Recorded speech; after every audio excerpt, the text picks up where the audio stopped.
That is because I have not undone the mic yet. Alright, try talking. Hello. A little bit higher. Hello. Okay, there you go. Kitty.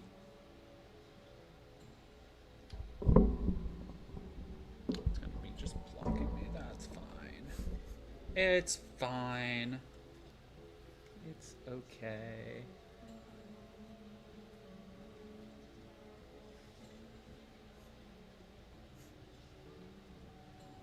Are you having fun bouncing on it over there? Mm-hmm. Okay. She'll be back, don't worry. Yay, sound. Alright, I'm gonna turn it up a little bit for people. Hopefully that helps. Usually I have to speak up a little bit, just because usually I'm right up on the mic, but today I am not. And yeah, hi Logan Mansion Games, how are you doing? How's everybody doing today? Seems like we're getting off to a slow start. Actually, let me put it out really quick on Twitter.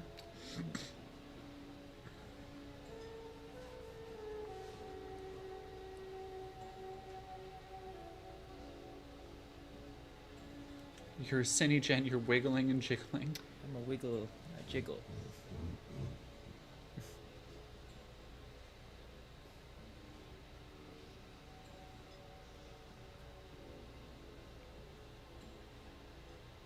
What was I doing? Oh, yeah, right. I don't remember what I'm doing most days.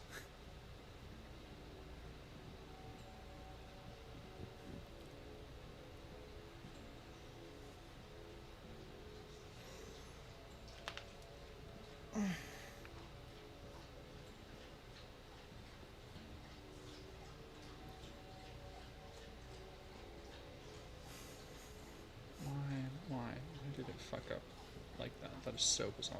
Okay. Okay, first time catching your stream. Hello. There's people in my house. On purpose, Ghostly Artist? Got up work just in time for this. Hype but very tired. Understandably. Gay is literally in gaming. True. Kongu992. Doing a Borderlands 2? Playing Borderlands 2 right now. That god-awful movie kind of inspired me to do replay. Did you watch the movie? And why would... I'm confused as to how the movie would make you, inspire you to do such a thing to yourself. Oh my goodness. AOL, thank you very much for $5. Please keep me entertained while I do 2 hours overtime delivering mail. I will do my best. We will do our best. Today we will be looking at some thorough YouTube brain rot. We have some political videos we'll be getting to. I left my... Would you be able to go get my drink? Yeah. Fine, go. There's like nothing left in it. I know. I still need a sip or two.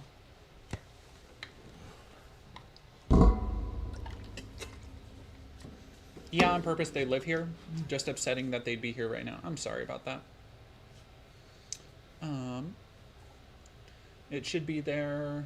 Not sure if I can post links, but try this out. Okay, I will look at that real quick, Zol Royce. And while I'm doing that, Bratty, do you want to introduce yourself? Hi, I'm Bratty Sucky Boy, or I used to be. I guess it's Tomboy Succubus now. You are rebranding. Yeah, in the middle of a little rebranding, but for those who do know me, you can call me Billy or Bratty, whatever you want. Somebody sent the link to my stream? What? Why would you... What? Oh, Zol Royce. Okay. Oh, you were sending it for somebody else. Okay. I thought you were sending a link to something else. Bless you? Oh, just do not pay attention to her. Do not give her any attention. She will be fine. Okay. Yeah, this AndyPants gaming guy, I don't know her. But this video, I guess, kind of blew up. So let me look at, really quick, let's go look at his channel.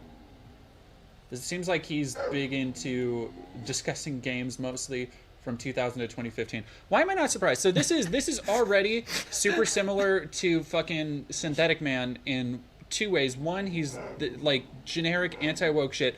Two, basically only talks about games from his childhood through to, I'm willing to bet, around the time he graduated high school. Like, that's generally the range a lot of these people settle in as, like, that's the best era of games. That's where all the games, like, that's when gaming was good. Which is just like, you can move that dial forward depending on when somebody was born or not. Games were the best in '93. Is this DEI the game? Gay shit. Wow. 208,000 views. God. Fuck, I wish I could put out stuff that was this low effort and get that kind of return.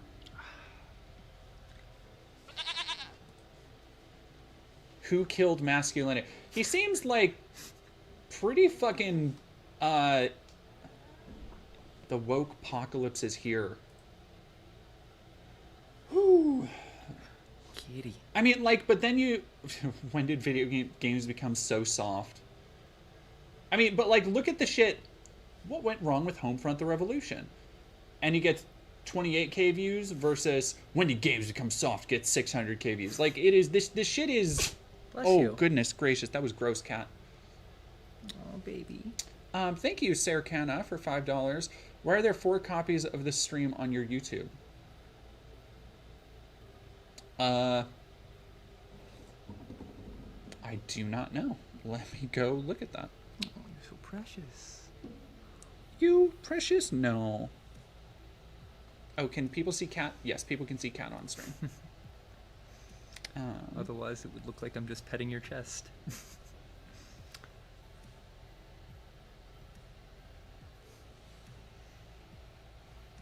I don't... Oh, because I tried to... Fuck. Alright. I have been chosen. Yes, I'm just going to delete those really quick. It's because I was having issues with multi-stream and I had to update shit. So, I guess it had a bunch of false starts. She'll be back, don't worry. Cat comes and goes as she pleases. Yeah, that is weird though. Alright, let's try this. Loaded into a stream that didn't go... Yes, so it should be all better now. Cyclops Baby Girl, hello, Dead Domain. Been binging your content over the past month. Oh, thank you so much. Super happy to finally catch a stream. Me too. And this should be a pretty chill stream too.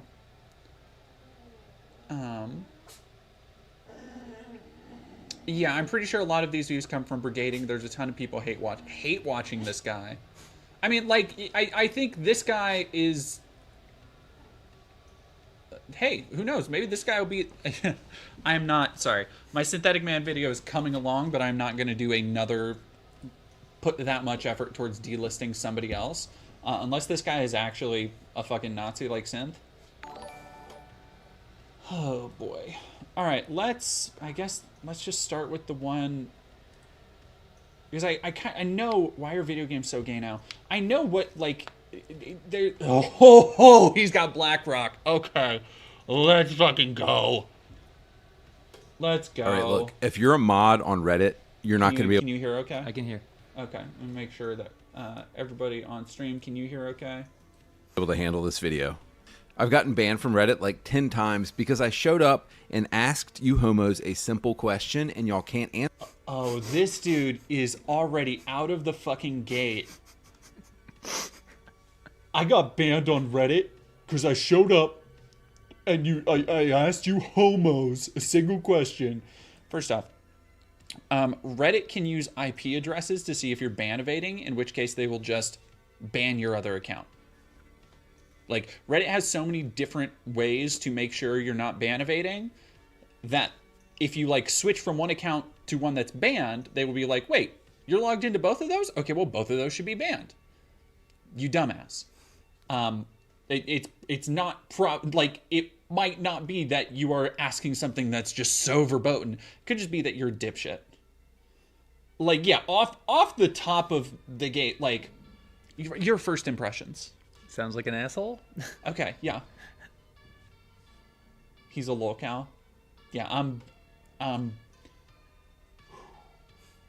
yeah, I am gonna say, so here's two problems I have. I don't have anything with this many fucking views. But also, if I had something with that many views 12 days ago, I would have more subscribers, I feel. I feel like a lot of it's just hate watching. Yeah. Yeah, I'll watch Who Killed Masculinity in video games, too. I'm super curious about that. Let's go. Hateful questions not allowed here. I got banned on Reddit. Not the homos. I mean, I've been banned. That's right. On So you Reddit banned too. me. Yeah, So like, if you spend, you're not fucking special, dude. Like, you got banned on Reddit. Ooh. I got banned on Reddit for being a homo. I got banned on Reddit too. Like, I got banned on Reddit for ban evading on Reddit. Like, good job. a lot of time on Reddit, we already know you wear women's clothes. We know your wife has a boyfriend, and we know you drive a Prius. So, Oh my god, dude. This guy, oh man, we might have a new locale for the channel just to go back to every now and again. This is We're not even 20 seconds not in. even 20 seconds in. This is some good dog shit. This is some primo. Okay, I'm actually dumb. I know a Prius is a car. I need to see what it looks like. It's the little like hybrid good for the environment. Prius is the default, oh, you're a liberal pussy It just looks car like a you normal drive. car. Yeah, it's just a fucking car. Like, but like the Prius jab is like a decade ago. Like people were making jokes about, oh, I bet you drive a Prius and your wife wears the pants. People were making that joke when I was in fucking high school. Also, yeah, why did he censor Prius? Like, your wife has a boyfriend and you're okay with it. Of all things to censor. Like, pick a struggle, dude. You either hate that somebody, I'm guessing he's trying to get at transphobia, but they're also a cuck, but they also are like a libtard. Pick one. Like, just he's spreading out his insults too much. Also, yeah, this dude looks like he's having a fucking, He looks happy as hell. yeah, having the time of his life. I mean, I would recommend, Cleaning up a little bit. but yeah, cleaning up the AI shit. He's got kind of an Asmongold setup going on here, but like otherwise, I mean, I wish I was that happy. fucking A, yeah. Oh man. Okay, let's go. so just click off. You're not going to like this video. Now, for the rest of you, straight dudes, giga chads,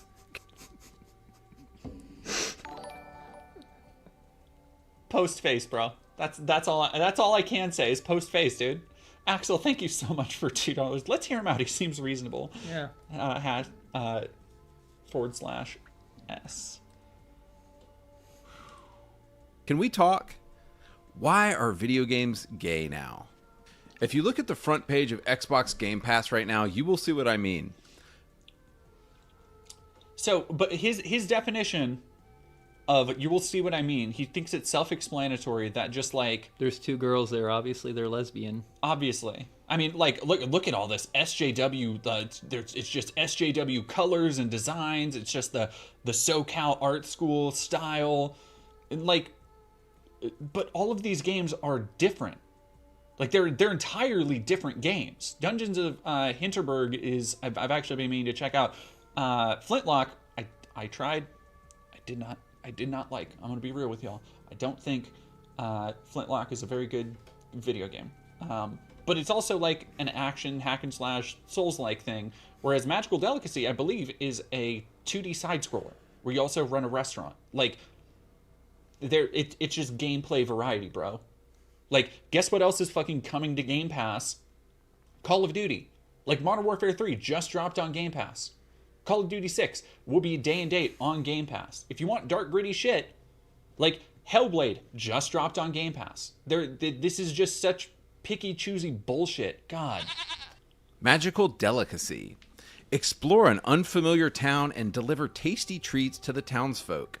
Learn new ways to traverse, discover secrets, and experience. God. You can somebody earlier mentioned that you can like smell them through the screen. You can't like you can like feel it. Like you can feel the like heavy air that permeates him. Permeates everywhere he walks, every footstep he takes. Like nobody's surprised nobody wants to play their woke garbage. I don't even know what this is I've never Is heard this of it. is this Steam? What they're looking at? It looks kind of like Steam. 21 in game. Maybe. Okay. A I thought that was unique Game witchy Pass. world. It is. The LGBTQ crowd are satanic devil worshippers. Okay. Okay. I mean, just because I worship the devil does not mean that we all do, but okay. That is. He just fucking went for it, dude. Sorry, I didn't expect the next sentence after, I'm surprised nobody wanted to play this woke bullshit, to be, obviously, the LGBTQ are woke devil worshippers. I mean, come on here. I'm sorry. I mean, I dress like that. It's pretty hot. No, yeah, they're pretty, it's like super cute designs. Bratty was pointing at this one. Of course, they have witches in their game. No giga. Okay, whoa. I need to hear what he's saying. Say, no Gaia Chad will have witches in their games. Chad would actually play this slop. We would say, "Get behind me, Satan," while we leave to go play Kingdom Come Deliverance and old school Rainbow Six games. So, gay. Here's the thing. So, like, by the metric that a game simply... By the way, the only thing that he said there is that the game has witches, and that you play as witches. So, by that metric, he shouldn't be able to play any Elder Scrolls, any Dark Souls, pretty much any of the Souls games, any Castlevania, like, a bunch of horror survival games. Because, ooh, they have, like, demons and mystical elements to them. Ooh. Good God. And he thinks of himself as, like... Also, this is considered a cozy game. It's not for the hardcore gamers. And also, it's got a 7 out of 10 on Steam, 84% by Metacritic, so it's actually not bad, apparently. I'm shocked. I'm shocked that he wouldn't show all those other metrics. Yeah, Bayonetta's another one. Devil May Cry is another one. Like, ooh. Most games, in general now. Good Hell, God. even Mario Brothers. Yeah. The fake Jesus. Okay, all right. I'm sorry. We've stopped too much for like a minute in. A whole minute. This is... Yeah, Lexi Darling, this is either the world's most insane commitment to a grift or this guy needs serious help. Here's the thing. While it is most assuredly, like, part of it is... to grab attention, right? Like, part of it is He's rage baiting. Oh yeah, like he for sure is like doing it to trigger the wokies and trigger the leftard libs and all that shit. But it comes from a genuine place. If watching so much of synth has taught me anything, it's that, like, no, he's laying out what he truly believes, and if anything, he's going light. Like he's being very light in how he believes it. I'm interested to see if he just goes straight into anti-Semitism here. I think I saw somebody in the chat say that this video has anti-Semitism. Oh boy. Oh boy. Did anybody actually play this satanic dog shit game? No, of course not. It's a complete failure. What about Flintlock, Siege of Dawn? Okay, Flintlock is not developed by Sweet Baby Inc. Just first off the top, Sweet Baby is a consulting firm. They don't develop games. They come in and, like, punch up scripts and shit. You would know that if you knew fuck all about shit, but you don't. So, continue. And I bet he's about to say, sorry, I'm going off here. Oh no, I like it. I'm on a tear. Have fun. I bet he is about to say that Sweet Baby Inc., and I have not seen this video. I saw this video going around Twitter. I put it in a doc. I popped it out here. I do not know. I am willing to bet he is about to say Sweet Baby Inc. is funded by BlackRock. And then he's going to go into BlackRock shit. I will bet you money. Let's go. On. Girl boss, check. Black lesbian woman, check. One reviewer said this: A44 plays with the history of humanity and mythology to shape its particular world. Let me translate that last sentence for you. It probably has a bunch of men who like to dress up in women's clothes in it. The word to look out for when you see this stuff is inclusive. He's really just like... Seems like he's not really... I'm trying to figure out what his fucking, like, thesis here, because so far it's just ranting. Like, he's not making Inclusive is a synonym for satanic as far as I'm Oh. concerned now. Because they're not actually inclusive. Are they including fundamentalist Islamic people who think homosexuality is wrong? No. They always pick that one. I don't know why, but they, like, from what I played, granted, I didn't finish it. I thought it was kind of not a very good or fun video game. But from what I played, Flintlock is an entirely fantasy setting. Like, it takes place in a fantasy world that takes influence from, like, Victorian conflict up to, like, World War I or Civil War era conflict, maybe.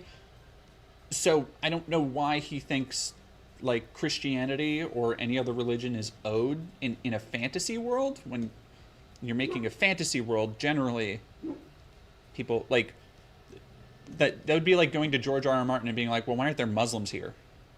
If there's a lesbian character. It's like, because it's a fantasy world. Like, religion is based on culture and history, things that don't apply in a fantasy setting.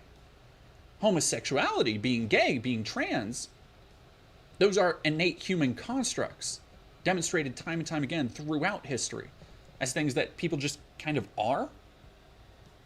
So, like, there's a pretty big difference between religion and being gay in a fantasy setting. Just saying. Just saying. Are they including Russians and Polish people who think being gay is wrong? No. Are they I'm including Polak. Asian women with Am I supposed diabetes to who live in completely Akron, think that this is Ohio? wrong? No. So it's never actually been about inclusion because they aren't inclusive of people who disagree with them. They're pushing the inclusion of a very specific group of people. People who have been outed for child loving, people in the LGBTQ movements, etc. Oh, and of course, fat liberal white women.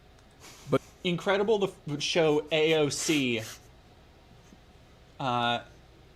Yep, Retro Noric. I have a whole section about that in the script. Synthetic Man has admitted in stream that despite hating all degenerates, he has a porn addiction. A lot of centrist and diet chuds commentators theorize he's specifically obsessed with Futanari with how much he brings it up. He is. He has gone at length. Synthetic Man has talked at length to excuse his Fuda addiction by saying that anime is different from real life. That you can jack off to something in anime because it, like, his argument is not really clear. It's just basically cope for him to get around the fact that he has almost certainly jacked off to images of women with penises. Like, 100% he's done that. But it also, where it gets really, really gross is that it seems like he also kind of caps for lolly shit. It's a weird fucking argument. Yeah, well, hey, stay tuned to the channel for the video on Synthetic Man coming eventually. Hopefully next week. But back to the Xbox stuff. And by the way, I historically have been an Xbox guy, but it is an absolute tragedy where Xbox is headed, and I'm just going to be real with y'all about this. I mean, that's the This is not some kind of thing where I'm dunking on Xbox, because PlayStation is just as bad in this. Tragedy. Like, I feel like Xbox is in the best spot they've been in years. I feel like consoles are just dying. I think more people put stock in how many people are playing. Like, the PlayStation 5 has outsold the PlayStation 4. And the PlayStation 4 was a massive success. I wasn't even able to find a PS5 for like the first 3 years. Exactly. Like they are still incredibly popular with casual gamers, and I feel like if you're, the next level, if you're more serious than that, like, yeah, you'll get a PC. I don't have a PC because I don't have the money for one. And I've talked about how I don't want to, like, play games the same place I work. And now you can attest that I have, like, a separate area for playing games, and a separate area for working. Yep. But, like, I didn't even know that Xbox came out with a new console. It looked nothing like what they usually did. Oh, the Series S? Yeah, and then, like, the games themselves, I didn't even know there were new games. I think that has more to do with the fact that their Game Pass tactic has been very confused, because a lot of it has been day and date on PC. so a lot of people can get Game Pass for PC and play the biggest games as they're being released, like Hi-Fi Rush or Hellblade or whatever. So like that, it's less of a console exclusive thing and more of just a Microsoft family thing. But I think as far as being a first party studio, they're in a better position now than they have been in, like, I would say since the 360, because they're finally at a point, and this last kind of E3 showed, they're finally at a point where they have original IP that they're working on. Fable looks at least solid. Perfect Dark looks at least solid. I'm looking forward to the Catfish Midnight game. I forgot what it's called. That looks really fucking cool. The problem, I think, is there is this massive hate brigade right now in just like most gaming circles online against anything perceived as woke. And that usually entails anything with a woman who isn't like a just they have to porn be bot. Yeah. Or anything with like a person of color. Yep. And that's like I've noticed that, we're seeing that a lot here, where it's even like Flintlock Siege of Dawn is a game that if you strip away all the artifice of everything else, if this game came out 10 years ago, nobody would have cared. It would have been like a 6, maybe a 7 out of 10. Some people, some YouTubers probably would have been like, yeah, you know what, it's all right. Mm-hmm. But most people, it probably wouldn't have made a dip. It would have been like Bound by Flame, if anybody remembers Bound by Flame, and you know exactly what I mean. Where it's just like people are like, whatever, who cares? But now, because it has a black protagonist, it has to be made into this culture war focal point. When, like, really, it's just a whatever game. Like, everybody should just fucking move on. But people like this would rather rage bait and engagement bait over it. Mm-hmm. Flintlock has no woke stuff. But you see, because it has people of color. Patrick, that is where you are wrong, because it's as Synthetic Man would say, it is societal conditioning from the Jews. Ooh. Because of all the things they're going to societally condition, it's like, here's the thing. If you truly believe that BlackRock or, whoever, these, massive puppet masters behind the scenes are making these games to sway the masses, to change people's minds, you'd think that a game like Flintlock would get a higher budget, more production value, would be a better game, get longer development time. It doesn't, because that's not the reality of what's actually happening. It's just a middling video game. Like, it's just, on a good day, it's fine. I did not like it. Straight up. I did not like when I played Flintlock. I thought it felt bad to play. But that is my personal opinion. That has literally nothing to do with anything else. Any like, politics that people might look into. This loser is a Nazi recruiter. It's really just that with a few extra details. Not surprising. Let's go. Guard. Last of Us 2 was a woke abortion that killed off the only thing that made the game worth playing, Joel. Aloy is the definition of a fat girl boss who needs to put down the...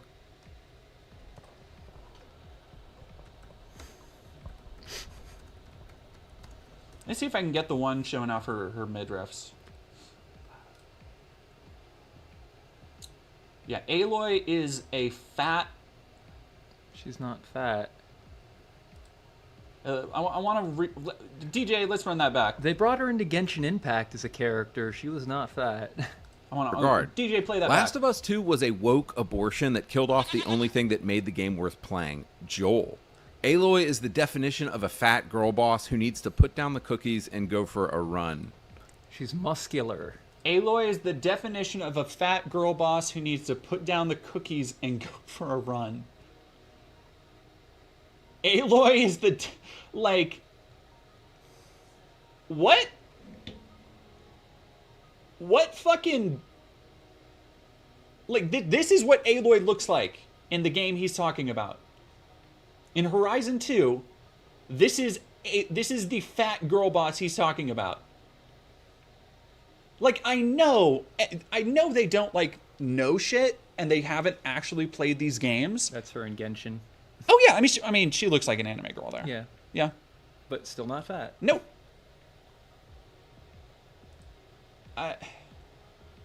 Like, and also, if you think Joel is the reason to play The Last of Us, like, I don't really care for The Last of Us to begin with, but if you're, like, saying, like, oh, Joel is the only reason to play, dude, you can play literally any fucking zombie game with a dude protagonist. Like, nobody's stopping you. What? I think the whole issue with that one is, now, I never played Last of Us, but they waited so long for the sequel, and they expected to play as Joel. Here's the other thing, and again, I think showing how... I don't like Last of Us 2 for, like, plenty of reasons. I think it's, like, kind of a bad story and kind of a bad game. But that was Neil Druckmann wanting to have a Hideo Kojima moment. And what I mean by that is, like Kojima in 2001, everybody went into Metal Gear Solid 2 expecting, like, oh my gosh, you know, because they only showed off in promo footage and press footage in the demos, they only showed off the tanker section, right? Mm-hmm. Which everybody's like, fuck, you're going to play as Snake, and nobody knew who Raiden was. And then you end up playing... 4/5 of the game is Raiden. Like, most of the video game is Raiden. Snake was still there, though. Yeah, that is, like, Snake was still there. But I think, like, it was Neil Druckmann going for, like, a similar twist, right? Mm-hmm. He wanted to upend players' expectations. And I think that is more on him being, like, a bad storyteller and doing a bad job of that. Because I'm, like, you're not going to find me fucking arguing in favor of The Last of Us 2's story. Like, I'm not going to do it, y'all. Neil Druckmann does not need my support and will never have it. I also guarantee if they made Metal Gear Solid 2 now, would not have hit the same. Like, people would have been mad about playing as Raiden even more so.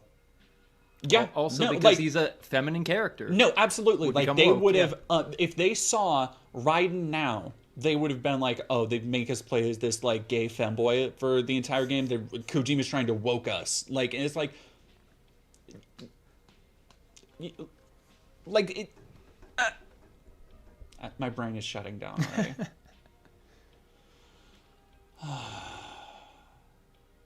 Lauren Alexander, MGS2 was the biggest case of false advertising ever. And it was awesome.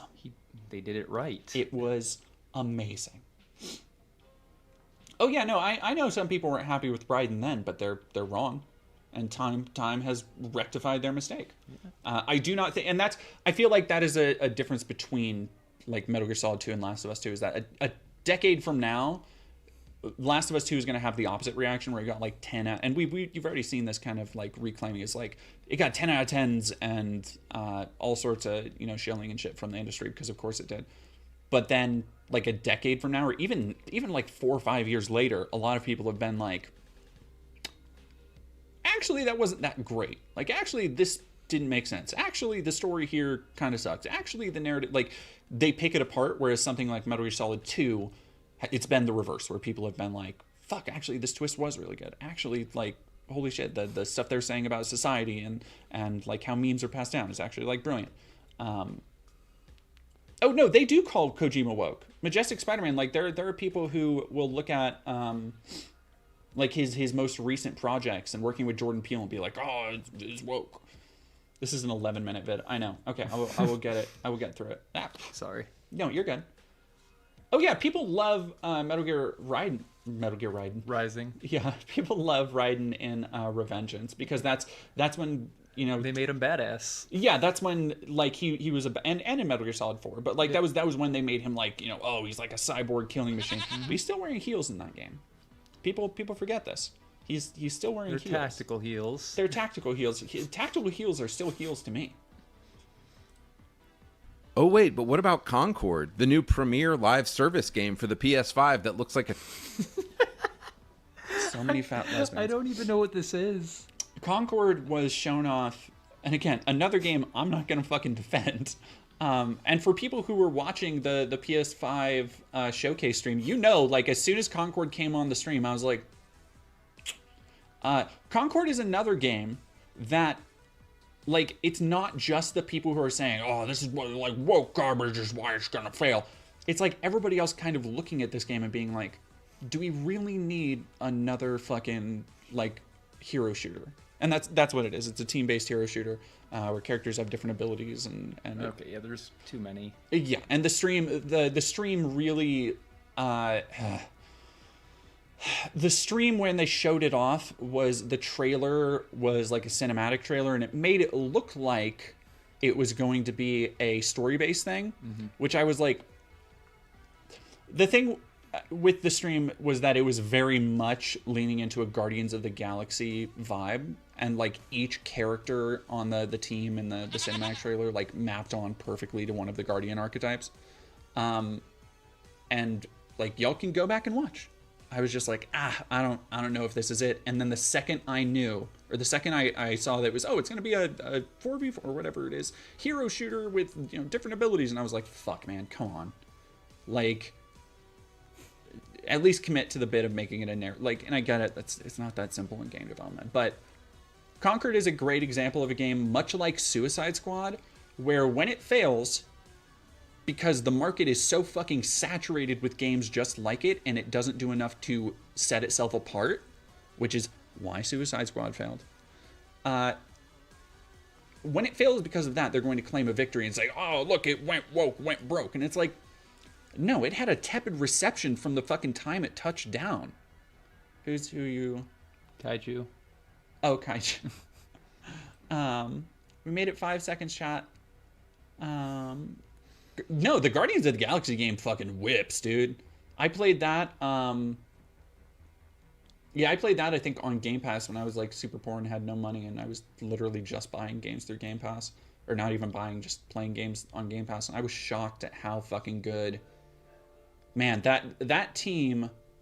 I believe that's the team doing the new Tomb Raider. Or maybe it's...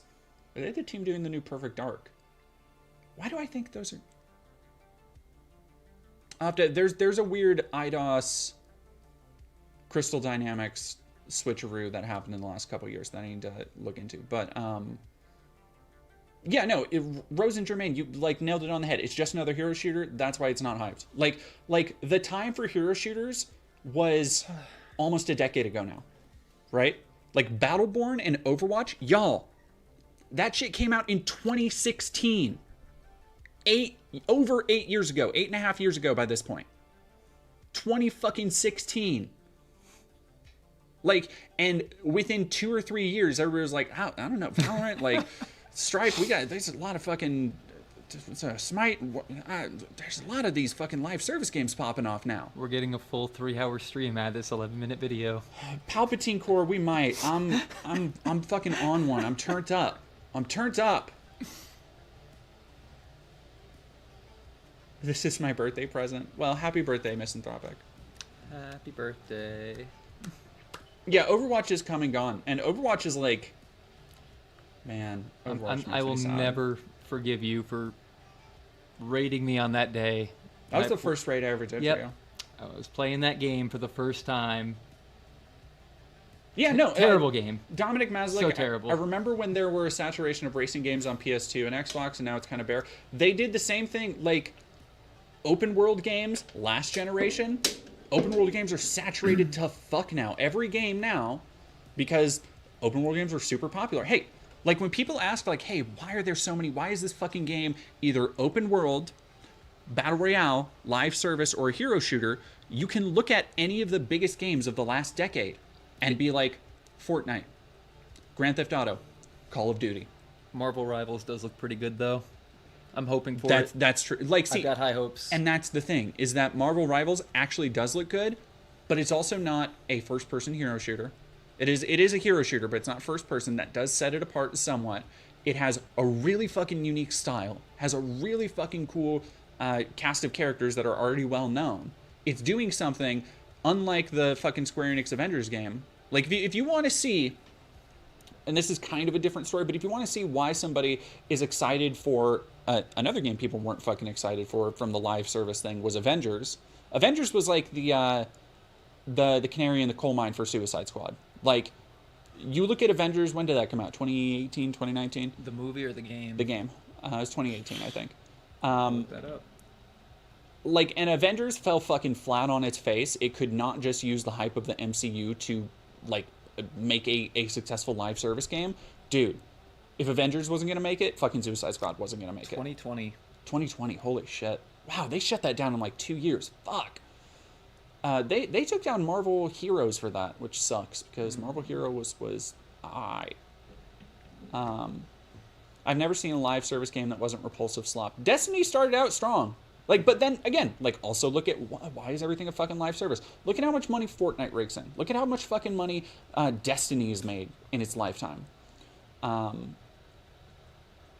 Yeah, it's just like there are the industry has always gone in trends, like in waves too, in contractions. Where if you look at, for example, the fucking massive amount of RPGs from the SNES and the PS1, and then like, or fighting games. Fighting games are the perfect fucking example. I talked about this in I think it was I talked about this in like I think the Marvel vs. Capcom video I did, where like you had in the span of about like, I'll be generous, give it like 8 years from when Street Fighter 2 came out to like the PS2, you had every like so many Tekken and Street Fighter, like Street Fighter, all right, just Street Fighter in that period.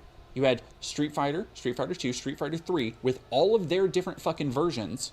And Street Fighter 3 had like 3 different versions, 2 had like 5 or 6. And then you had Street Fighter Alpha 1, 2, and 3. And then you had Street Fighter Alpha Max 1 and 2. That's like more than 12 games with all the different versions just for fucking Street Fighter. Just because we didn't have DLC at the time. Yeah, just because we didn't have no way to DLC do at the it, time. yeah. And so it just came out with more and more revisions. And then you had Mortal Kombat and Tekken and Dead or Alive and Soul Calibur and fucking like Rival Schools and, you know, all of these different games that the market was basically so saturated coming out of the 90s that fighting games fucking died on the vine. Like, you go and look at the PS2 era and it was a fucking wasteland until Street Fighter 4. Like, Street Fighter 4 is go ask anybody in the FGC. Street Fighter 4 is the game that brought fucking fighting games back. And the same thing, like, has happened over and over again, but I think the problem right now is that we're in this weird contraction period where all the games that were greenlit several years ago, like, hey, let's make a live service, hey, let's make a Dark Souls clone, hey, let's make this, they're still coming out because the games take a fucking long time to make. So by the time people are done with trends, guess what? These games are behind the trend. Mm-hmm. Like, where everybody is looking for the next big thing, which I think is why so many people are hopping on remakes, is because, like, yo, if you remake Resident Evil 4, if you remake Dead Space, if you remake fucking Dead Rising or any of these other games that people love, shine it up a little bit, you are still giving them an experience that they haven't had in gaming in 10 plus years. Remake or remaster? All of those are remakes. I know Dead Rising says it's a remaster. It's a fucking remake. It has entirely new assets, new engine, new controls. Like, literally everything about it is reworked. It's a remake. Okay. They shouldn't have called it a remaster. Yeah, no, and Veggie Tanuki, you can't even fucking trust that. Games now are just microtransactions, delivery mechanisms. I can't bear to play anything that isn't strictly single player. You can't even trust that because of, like, I bought, somebody recommended to me Assassin's Creed Mirage, and it's aight. It's aight.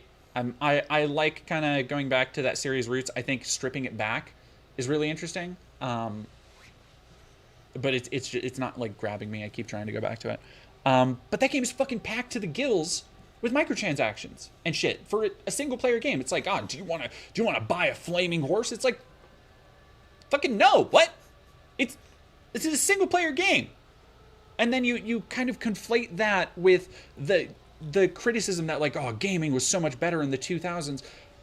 And it's not necessarily that the quality of games was better, because honestly, I would so much rather live now, because guess what? We have all of those fucking games from the 2000s and more. Like, any gamer in the world has more games than they're ever going to fucking finish in their lifetime. Like, you've got the cream of the crop. You've got, like, you can pick whatever you want. But it comes back to the small things that they remember. Like, as a kid, they remember, either entering cheats or finding crazy secret unlockables to their games, or picking finding every last collectible and getting a cool bonus. Whereas now, that flaming horse or whatever fucking super weapon unlockable, that's just DLC. Mm-hmm. Like, and that is a problem with the capital side of gaming. But, like, you also still have those games that you can fucking go back to. I'm playing Black Flag right now. I am also playing Black Flag. People who have been following me know I've been making a Assassin's Creed Magic Commander deck, and it has been making me go back into Assassin's Creed a bit. I stopped after 3. I've actually been playing 3 again. Well, again, I never finished 3. No, that one killed this series for me. You never played like Origins or? No. Oh, fucking. I feel like I definitely should try some of the newer ones and give it a chance. I really love Odyssey. I don't know why. I played Origins, and Valhalla should be more my shit, but Odyssey just like fucking. I don't know why. I just got that one. We need more work co-ops like the devs behind Dead Cells. That would be rad. That's why I like Jedi Survivor. They went old school with unlockable cosmetics. Yeah, Jedi Survivor is a great, like... Jedi Survivor and Fallen Order are great bang-for-your-buck games. Like, they are... I feel like they don't get nearly enough praise for not necessarily being open world, for actually doing, like, fun, innovative, interesting things with the Souls formula. Yeah. Anyway, all right. I'm gonna let this play because I've ranted long enough, and I'm gonna grab my other drink. Yep. Training seminar on diversity. To say the game bombed would be an understatement. Concord had a peak of 2,388 players at launch. Even Starfield on Xbox had a peak of 380,000 on Steam. And this is like your premier game on PS5 right now. Insane. But jumping back to Xbox for a second, it's like, again, you can go back. This fucking woke, estrogenated, like, leftist libtard, when I saw that game on stream, on the PlayStation stream, I was like, nah. I just explained everything. Like, nah. That's not how it is. absolutely wild to consider the state. Poyapan, the Dark Forces remaster, Kino, very good. Yeah, they did some really cool shit with the cutscenes. They up-resed them and like completely redrew them and everything, so they're super smooth. In a good way. I really like that Dark Forces remaster. Hey, that's something I'm always down for, is boomer shooters. Like, I played a game on PlayStation that was like, it's kind of Euro janky. Some of y'all would probably like it, called Bloodhound. Like a pretty good little Doom-like, made in, I think, UE4. I've been playing the new Doom campaign. Fucking rad, let's go. Like, there's always something new to play. You just have to actually look for it. You have to actually be interested in this shit. Like, but no, people would rather bitch about this than take part in Peak, like Legacy of Rust, the new Doom campaign. Xbox is in right now compared to where it was 20 years ago. One of the things I always loved about Xbox is how masculine and bro-y Xbox used to be. That was and the Xbox era. I'm gonna hold up a minute. I'm gonna stop you right there. I'm gonna show you. Do you know what Phantom Dust is? Nope. Okay. I'm gonna show you some screenshots of an Xbox exclusive cult classic called Phantom Dust. I want you to tell me if you find these character designs to be particularly masculine.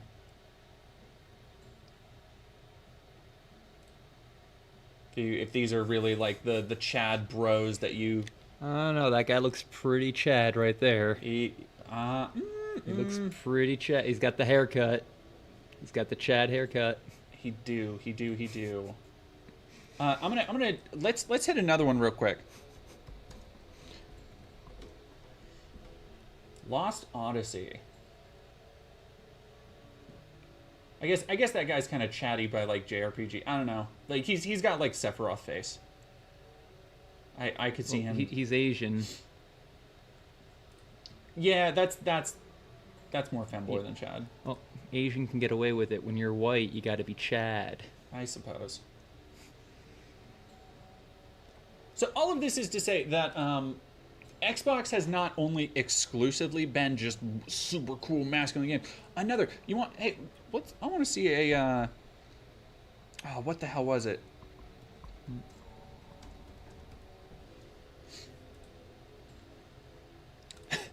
Wait, what? The Wavy Tube Man Chronicles. This is a game? Yes. It was a live action DLC for I guess I probably should have Is it like one of those arcade shooters? No, it was a live action? DLC for this game called The Gunstringer, which was a Kinect exclusive and was one of the only like good Kinect exclusives. He looks like that Magic the Gathering card. Tiny Bones. Tiny Bones, Hell yeah. That's what it looks like. Yeah, Gunstringer was awesome. But like, if you're gonna sit here and tell me that this, again, Xbox exclusive game, or you know what, let's go to another Xbox exclusive. Now, I'm not saying the Burger King games. Those are Xbox exclusive. They are. Those are also, you play as the king. The king. Now, I want to be clear. I do not want to say that these games are good, all of them. Fable the Journey is not a good game. But it's also a video game where you spend all of your time just taking care of a fucking horse. That sounds peak to me. Like, that's the video game. Like, the idea that Xbox has always been this bastion of masculinity and has only catered to, like, badass action heroes, you only think that because, much like Synthetic Man, you've only played a very narrow selection of games. You only played stuff when you were in high school that appealed to your specific interest, which was feeling badass and shooting stuff and being a pro, playing multiplayer online games. You didn't actually experience the breadth of the artistry that was available. You know what's another actually baller game? Another sick Xbox exclusive. Actually, I think this one did come to PS3 eventually. It was Child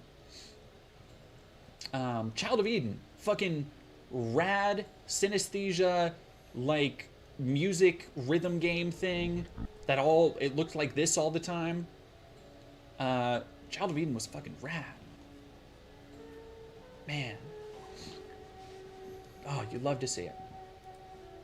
But anyway, continue. So I want to preface what we're about to hear with that to show that he doesn't know shit about fuck, like I was saying. Also, another Xbox 360 area. Sorry, I could pull, like, y'all. The collection's huge. I know that people come to me for political stuff, but people forget I have, like, a nearly encyclopedic knowledge of video games. Like, I could keep pulling fucking examples of non-hyper masculine fucking Xbox 360 games off my head all fucking day. Like, so there are apparently 2,154 games available for the Xbox 360. oh yeah. Oh, the That's Xbox has a lot of fucking games. Well then. Like Banjo-Kazooie, Nuts and Bolts, another Xbox exclusive from that era. We love Banjo-Kazooie, Nuts and Bolts. Do we? We do. In this house, we stand Banjo-Kazooie, Nuts and Bolts. We're gonna get through this. Oh, let's go to another an Xbox launch game. Thank you very much for the stickers. Thank you, Nightmare Taco. Nightmare Taco, you're back. Nightmare Taco, thank you for 6 whole months. Party time. Pirate Fishy Fesh, thank you very much for tier 1 subbies. Oh, I remember this one. Yeah, Cameo. I actually beat Cameo for the first time last year, 2 years ago. It's a weird fucking game. Weird fucking game. Was it one of those that ended with a cliffhanger and then never got a sequel? I think it might have been. The story was not. I would love to hear behind the scenes because I just played Perfect Dark for my shooter ranking series, and both this and Perfect Dark were rare launch games for the 360. And I think you feel it more in Perfect Dark than this, but I think they both got like fucking shafted on development time or resources or something because both of them felt oddly incomplete in different ways. Some things never change. Yeah, like, hey, fucking game development is hard as shit, especially when you're trying to like push the boundaries. But Cameo is a weird. It's not like it's quite. It's like not really a platformer. It's not really an RPG. It's kind of a puzzle game. It's not really a combat game. It's fucking. It's really interesting. It is really interesting. Was it anything like what was it called? Not Legacy of Kain. No, Soul Reaver. No, not Soul Reaver. There's another game that was just had that style where it almost felt Ocarina of Time-ish. But not. Are you thinking Beyond Good and Evil? No. You play as like the Horsemen of the Apocalypse. Oh, Darksiders. Darksiders, yeah. That one, yeah. No. Darksiders is super Zelda. Okay. Darksiders is super fucking Zelda. It's kind of its own thing. Like it is a really unique game. It has that launch game effect where it's fucking thin. Like, so many games at launch are just like, they're tech demos, you know. They're meant to be like, oh, look at what the game can do. But it's like Rise, Son of Rome. Have you ever played that on Xbox? No. It's not. Don't worry about it. It's not. No, Good. like, I admit I fall into the trend of the Oh yeah, Sudeki. playing the Xbox game with the boys, the Halos, the Call of Duties, the Army of Twos. Hell yeah, Sudeki. This cover art is emblazoned into my fucking brain since I was a child. Wonder why. Yeah, man, Sudeki. I love that raid 16. That must be over in Britain. Yeah, Cameo, it was good. Heavenly Sword was a PS3 exclusive. Yeah, Heavenly Sword was actually Ninja Theory's first game. I don't know why I think Gary Oldman was involved, because it was. All right, we're gonna go down a rabbit hole. This is how my brain works, chat. Y'all know this. Because there was a Heavenly Sword movie that came out years after the game, 2014. The fuck? The film. Came out 7 years after the game.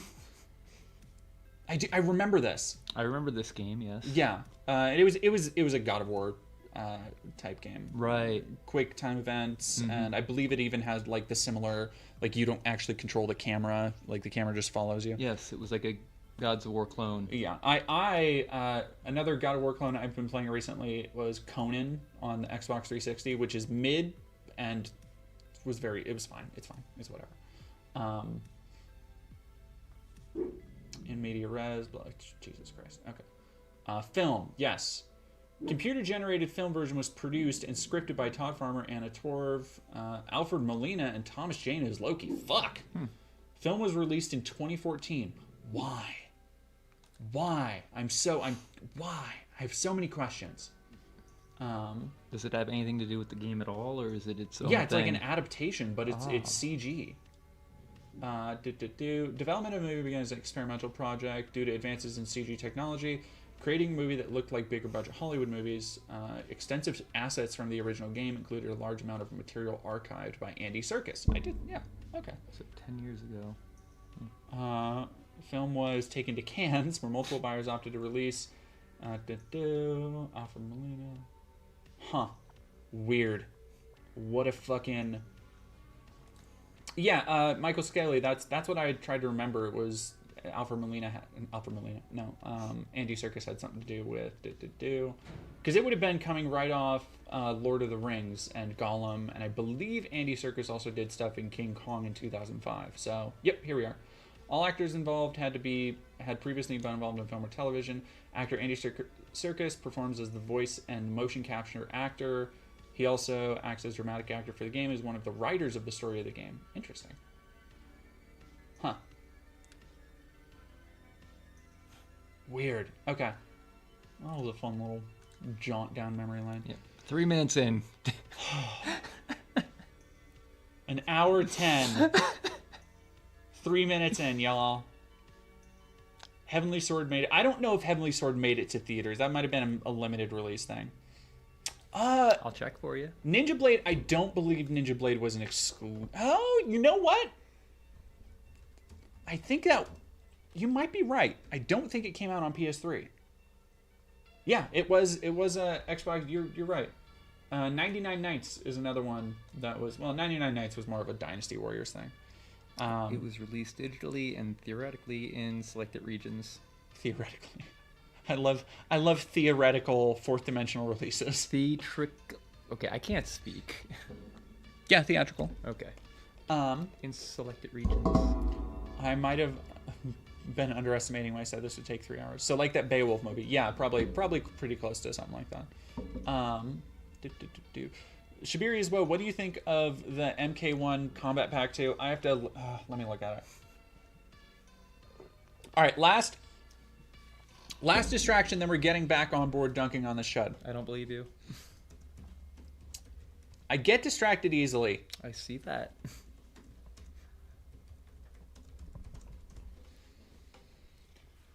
Hair is not cooperating today. I want to just actually see... I don't remember what they are. I remember them. Oh, right. It was like Conan. Okay, Sector and Cyrax, I think they were like female versions. I think that's cool. That doesn't, you didn't fucking tell me anything there. Okay, here we go. Yeah, so we've got Ghostface, Ermac. It's an okay design. I think Sector and Cyrax as women is a neat twist on the multiverse thing. Conan.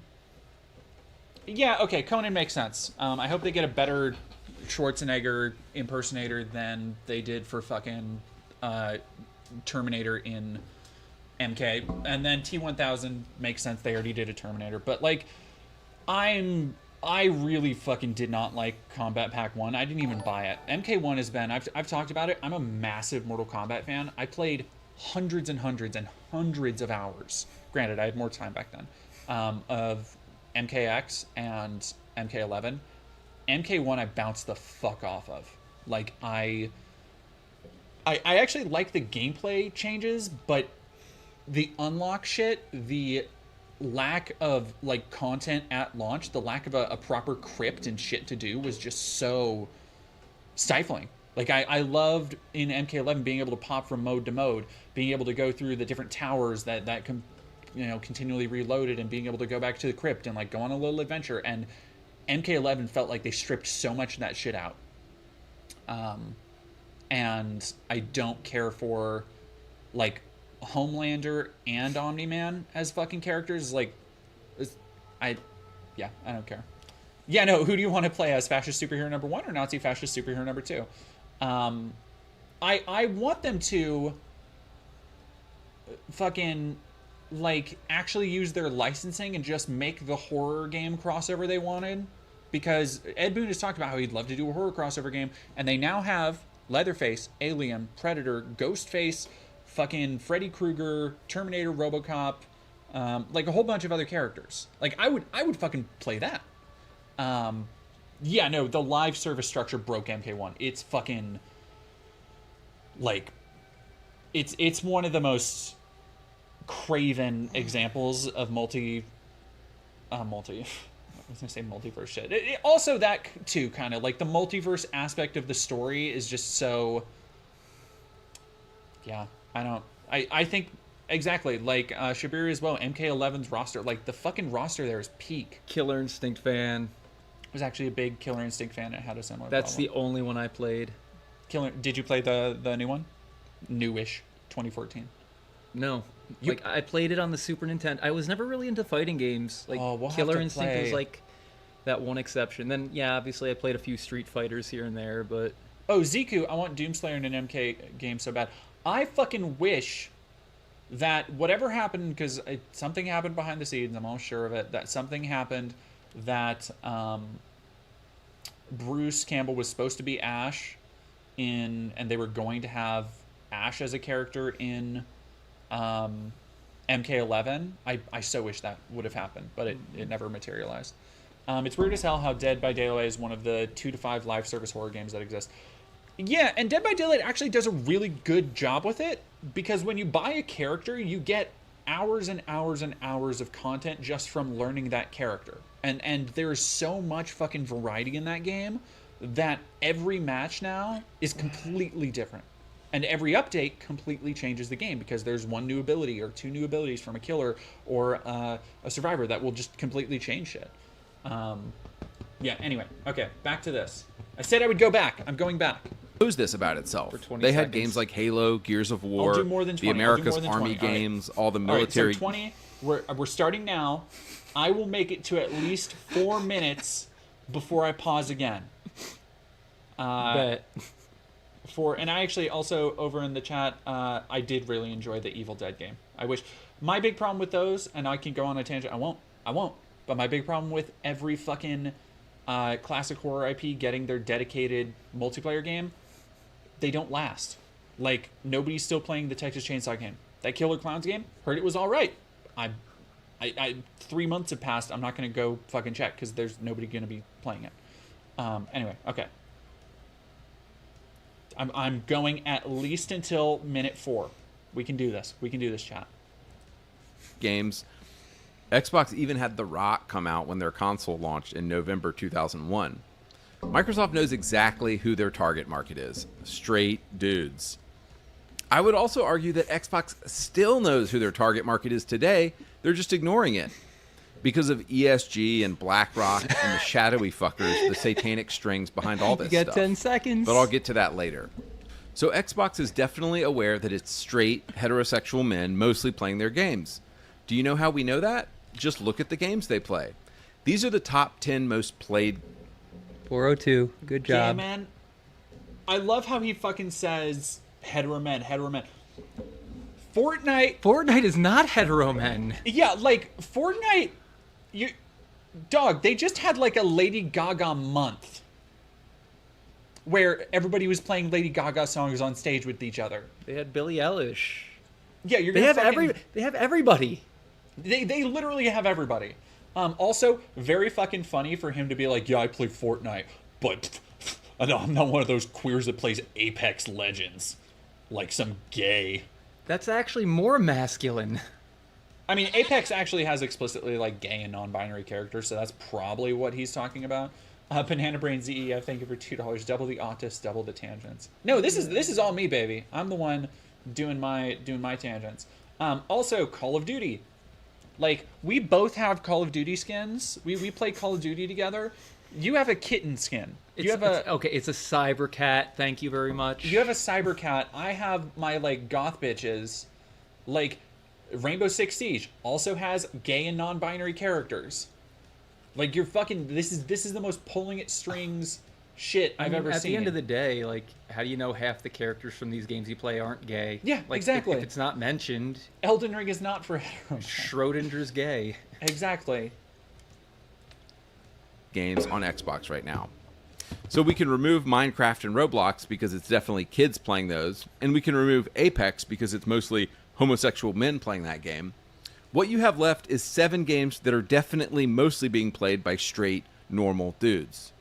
So definitely mostly being played by straight normal dudes. As we have played Call of Duty on stream all the time. Elden Ring, though, there is a femboy boss. There is a married to their brother. Like, the amount of fucking trans people who are obsessed with Souls games is massive in the community. You don't fucking understand. Like, I guarantee he hasn't played Elden Ring because he didn't put a label on it. He would have been like, oh, but this is a game for real gamers. Blah, blah, blah, blah. He put masculine. Oh, did he? Or yeah, that was one of the hetero ones. Oh yeah, It's down at the bottom. Could not be farther from the truth. Very funny. 7 games that are definitely mostly being played by straight, normal dudes. So why? Why is Xbox forcing LGBTQ slop on us when it's so obvious that gamers are still overwhelmingly angry, straight, edgelord males? Well, now we're getting... It's so obvious, guys, from all of this completely anecdotal evidence that I've made up. Down to it. And the reasons are this. Number 1. Dun, da, da, da. I'm shooketh already. Okay, so you're gonna have to. I don't know this whole BlackRock thing. You're gonna have to explain. Woo! Okay. All right. Let me see where he goes with it, and then I'll pull up some of my Synthetic Man research because I have a whole section talking about BlackRock, and I can pull from because BlackRock.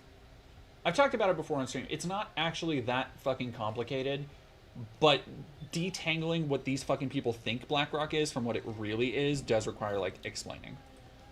And the satanic forces that are trying to shape our society right now. BlackRock is a multi-trillion-dollar company that owns all of these companies. That isn't. Is that true? No. Okay. That's not how stocks work. All right, so I'm gonna head this off of the past. He is just purely regurgitating some bullshit that he read on 4chan. Okay. Like, BlackRock is an investment firm that primarily manages its shareholders' portfolios. So essentially, say you are retiring, right? you have, imagine such a thing. Imagine you have the money to retire and you want to invest your money. I too have fantasies. Yeah, exactly. I also love to live in a fake make-believe world. And so you want to invest your money, but you don't really know fuck all about the stock market. And you kind of just want like, hey, I have a lot of money. I want to turn it into more money. Like, I want to have somebody manage my investments. That's what investment firms do. Okay. Generally for a lot of fucking rich people, where they will, you know, you've seen, or you've probably heard of movies like Wolf of Wall Street and,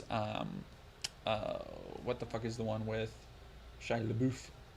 Anyway. Like big money players and like buy low, sell high, like fucking power suits and all that bullshit. Okay. So that's where all of that culture comes from. It is people who make rich people a lot of money through investing and knowing how to invest. A lot of that shit now is done through computer algorithms. Right. It's not exactly like it was in the 80s and 90s. Okay. So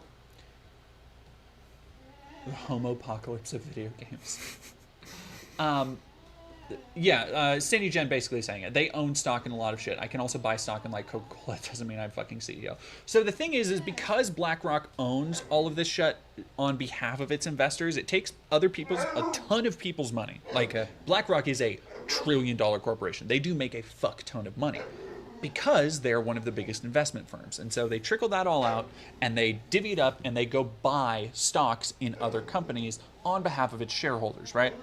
So this comes down to the fact that BlackRock does have massive interests in these big companies. Like they own like up to 10% of some of these companies, which are shareholder owned generally, which means that as a company owning a lot of those stocks, they do get some say in like board votes and shit.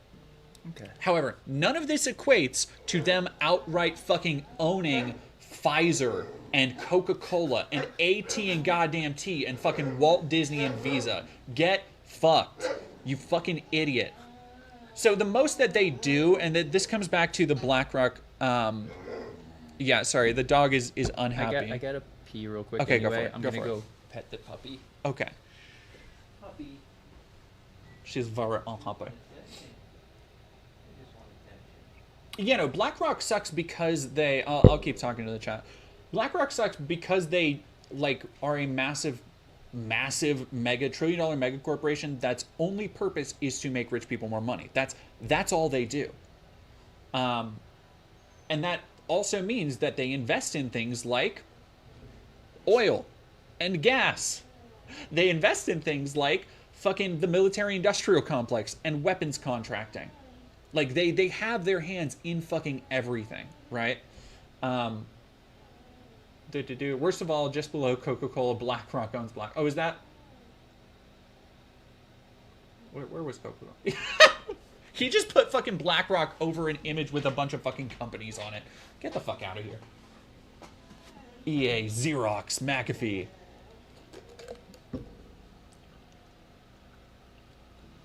Like, so it is... The problem with BlackRock is that it is the manifestation of, like, the capital machine. Like, the machine, the endless churn of capital, of people just constantly reaping and sowing off the backs of others, making more and more money, none of it trickling down. Meanwhile, they are continuing to fund and invest in shit that is destroying the world for everybody else. So, like, do not get it twisted as this is my way of saying, like, oh, BlackRock is your friend. BlackRock isn't here to hurt you. BlackRock is a evil company, but it is not evil because it's controlled by a satanic cabal. It's evil because it is, like, the living embodiment of the end state of capitalism. It is like the fucking metroplex of capitalism. Who owns the BlackRock owned by BlackRock? True. Think about it.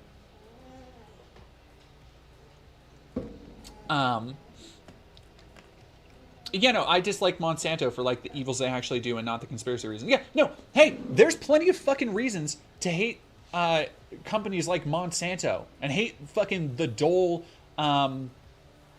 like, fruit empire. Like, American companies have been evil for fucking decades. Oh. So the idea that, like, BlackRock is uniquely evil, it's not. it is unique in its spread, and there are. So here's the other problem: is that because of its massive, like, conglomerated power, alongside other big investment firms being State Street and Vanguard, which are the other ones. If anybody's listening, you probably hear about State Street and Vanguard. BlackRock has, so they are all kind of intertwined in this, like, Ouroboros. Would you let her out real quick? She's being a butthead. Nope, other one. The button, the little push down the tan part. This? Yep, and pull it to the right. There you go.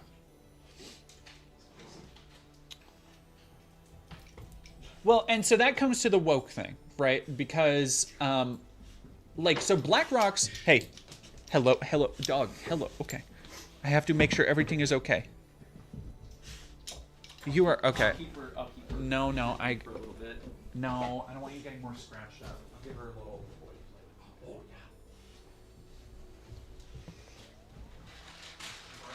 yeah. Look what the doggy did. All herded from the baby. Okay, there you go. All right, so because BlackRock has these massive controlling interests, right? And they do get to make decisions on behalf of, again, their shareholders who give them all the money. So they want to continue making more money. So about in 2017 or so, BlackRock began to actually invest in, and this is where all the fucking conspiracies come from, so fucking listen up. They began to invest in DEI and diversity, equity, and inclusion measures.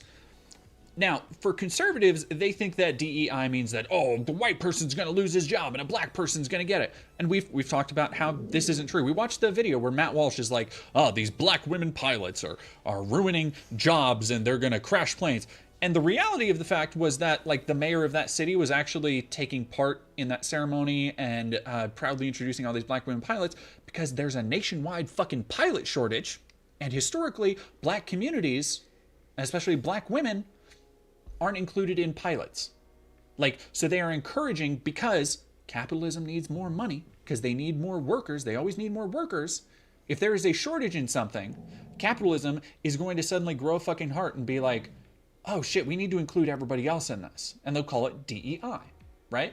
It's essentially the same idea as rainbow capitalism, where, like, Target as a company, Target has employees who work for it, and employees can be gay or trans or queer of any shade, right? And they might care about Target supporting them and Target having gay merchandise out there, and they might feel fulfilled by that. But Target shareholders are the ones who ultimately will decide if they're going to carry fucking Pride merch out there, if it's worth the uproar, which, as we saw this last year, it's not. So that's basically what is also going on with DEI at BlackRock. Sorry, I have to wet my whistle. Where, because they want to continue making their shareholders money, they vote in favor of things like DEI because, and here's the important part, efforts for diversity and inclusion are broadly popular. They are progressive. It's in the same way, like, okay, you know, actually, hand me that can. Yeah. Here we go. This is a great example. So this is a can of Celsius energy drink, right? And right here on the box, or on the box, I just said it's a fucking can. Sorry, I'm on a terrace, so I'm on one. On the can, you can see 0 sugar, 270 milligrams caffeine, aminos, kosher. Good, right? Like, a lot of people would be that and like, oh, okay. Like, most people probably don't process it and think with Emmys. But you see those words and you're like, okay. And then you read right under it, accelerates metabolism, physical and cognitive performance, no artificial colors. And you've heard, or you've somewhere in the back of your mind, a CNN article you were passing through at an airport, or something you skipped through on Facebook, that, oh, artificial colors are bad for you. Oh, metabolism should be higher, like this, that, and the other. So these little keywords, you read those and you think, you internalize it as, oh, that's good for me. Even though, like, it's just an energy drink. I just like the flavor. Yeah, like, well, and you like the flavor. But, like, honestly, it's probably in the grand calculus of everything people eat in processed foods and stuff, it's probably not as bad as it could be. But it's certainly not like a health drink, right? Like it's not a fucking protein Not shake. even close. No. That is basically the same thing for DEI efforts that people want to invest in, right? Like it's not actually going to make that big of a difference. But to somebody like a shareholder who knows that, oh, these things are popular. They've heard about how, oh, this thing is on the rise and this thing is more popular and more accepting of gay people and all this shit. And they hear that and they're like, okay, well, yeah, of course I want to support that. Of course, invest in DEI, right? Not because these people genuinely believe it, but they know that these things are broadly popular. And just like energy drinks, just like pretty much any product you buy where it says like eco-friendly or any of that shit, people are drawn to something they think will do a tangible good. Right? They are drawn to something that allows them to be passive in their activism, where they don't have to fucking go actually, protest like at a fucking oil pipeline. They don't have to take time off from their work and go across the country and protest any of that shit. But if you can buy a trash can that says made from recycled materials, or garbage liners that say made from recycled materials, or if you can, buy a drink that says no artificial sweeteners, antioxidant infused electrolytes, that makes you feel a little bit better. It makes you feel like, okay, you know what, I'm drinking something healthy. I'm doing something that is making a difference, even though it's fucking not. It's all the same principle. It's all fucking marketing. It is all in service of making people more money. Yeah, once you read the ingredients, you realize, Uh-huh. oh no, it's killing you. I mean, this is actually not that bad. You've got filtered water, blueberry juice. If I can't read the word, that's usually a bad sign. Right? Yeah, Michael Scaley, exactly. More demographics equals more customers equals more profit. That's the fucking thing. If you can sit Joe Schmo investor down and be like, hey, if you invest in this company, they're looking to expand their reach into this black community, into this impoverished neighborhood, into they're trying to appeal more to Asian Americans, right? And then you show them a graph being like, if you help them invest in that research, in that marketing research, here's the line, here's the bar graph showing how many more profits they're going to make if that takes off. Right? If they can get that market share, that's what every company is after, it's market share. And then as an investor, Joe Schmo, BlackRock says to them, and Joe Schmo, here's how much you will make for your investment. That is how fucking investments work. You invest in something, and then eventually you hope it pays off. And BlackRock, being the fucking biggest investment firm in the fucking world, which again is a massive problem, that is why they are so tied to things like DEI and diversity and inclusion efforts and all that shit. Yeah, no, Fostes, more Coca-Cola having several drinks besides Coke. Like, the reason why they have variety is because some things are more profitable in other places. Like, there are places in the country where Pepsi is more profitable, is more popular than Coke. Like, that doesn't mean they're only going to serve Pepsi in that one spot. They're going to spread it out everywhere. Because guess what? There are people all over who want it, right? People at Coke and Pepsi, they want to put a fucking Coke and Pepsi into the hand of every man, woman, and child in America. God damn it, if it kills them, doesn't matter. Everybody's going to have a Coke and a smile. That's their fucking, like, MO. That's what they do, right? That is what marketing departments do. And if they can get black people, Asian people, gay people to buy fucking Cokes, if they can put out a Pride company, a Pride commercial during June, that shows like, oh, look, even the gays love Coke. And that inspires one gay person who saw it in a theater to be like, you know what, a Coke actually sounds good. Then that DEI effort paid dividends for them. Paid dividends. Everything they fucking needed.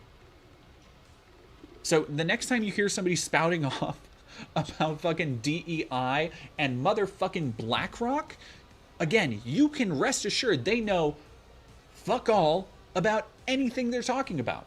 The only time a Coke is good is when it's with whiskey. I do fuck with a whiskey Coke. God damn it, I just spilled that. All right, we're almost halfway there. Sorry. I hope that makes sense for everybody. I hope that that was an okay explanation of BlackRock and what they do. I hope I didn't make it too confusing by going on too many tangents. Yes, rum and coke is also acceptable. Oh yeah, no, you can't have my real info. This guy passed dead domain weeks after posting this video, and yet the censorship conspiracies will continue, no doubt. Oh, I don't doubt it. Oh, somebody forgot. Can you explain it all again? Also, explain the parts where I was in the bathroom. No. No. I will not. All right, I want to hear what he says, because somebody said there was anti-Semitism in here, and I'm curious about what that might be. Also, let me see if anybody... Swain, thank you very much for 100 biddies. Nightmare Taco, thank you for 500 biddies. We gotta get... Not many donos today. What's going on, y'all? I'm sorry. You're fine. I don't know if there's making money anymore. They're interested in social progress, what they call evolution. See, if they can change your buying habits to buy what they want to sell, then they will have consumers for life. In between visits to Epstein's Island, BlackRock execs talk about the destruction of individual cultures and the raising up of a new global corporatism. Dog, he's going straight into Alex Jones globalism things. Like I bet you he's going to fucking talk about Bohemian Grove. I bet you he's going to talk about Bohemian Grove. Please. See, because if they can Bohemian destroy Grove. your culture and blend you in with everyone else like Starbucks, then they have billions of reliable global consumers for life. I mean, if we're being 100... God, he's like almost getting it. Like he's so close. He's like, then their goal is to sway you and make sure that you're a reliable consumer for life. And it's like, yeah, okay, you're on it so far. And he's like, that's why they're enacting societal control. It's like, no, it's just marketing. Like it is both. Again, we've talked about it endlessly. I've said it endlessly. I mean, I don't know. I was considered straight before I had my first Starbucks.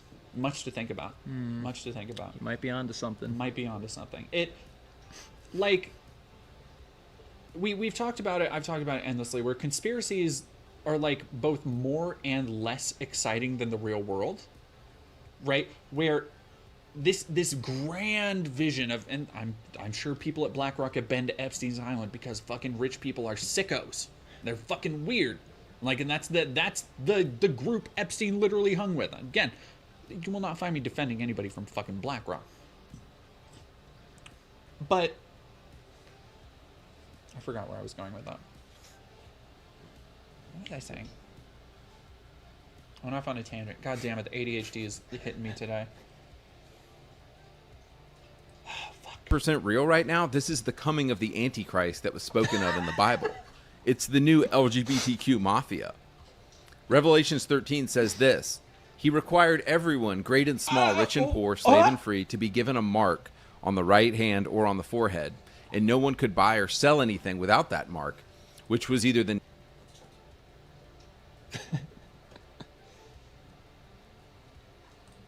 He required every The second beast required all people, small and great, rich and poor, free and slave, to receive a mark on their right hand or on their forehead. That doesn't say anything about...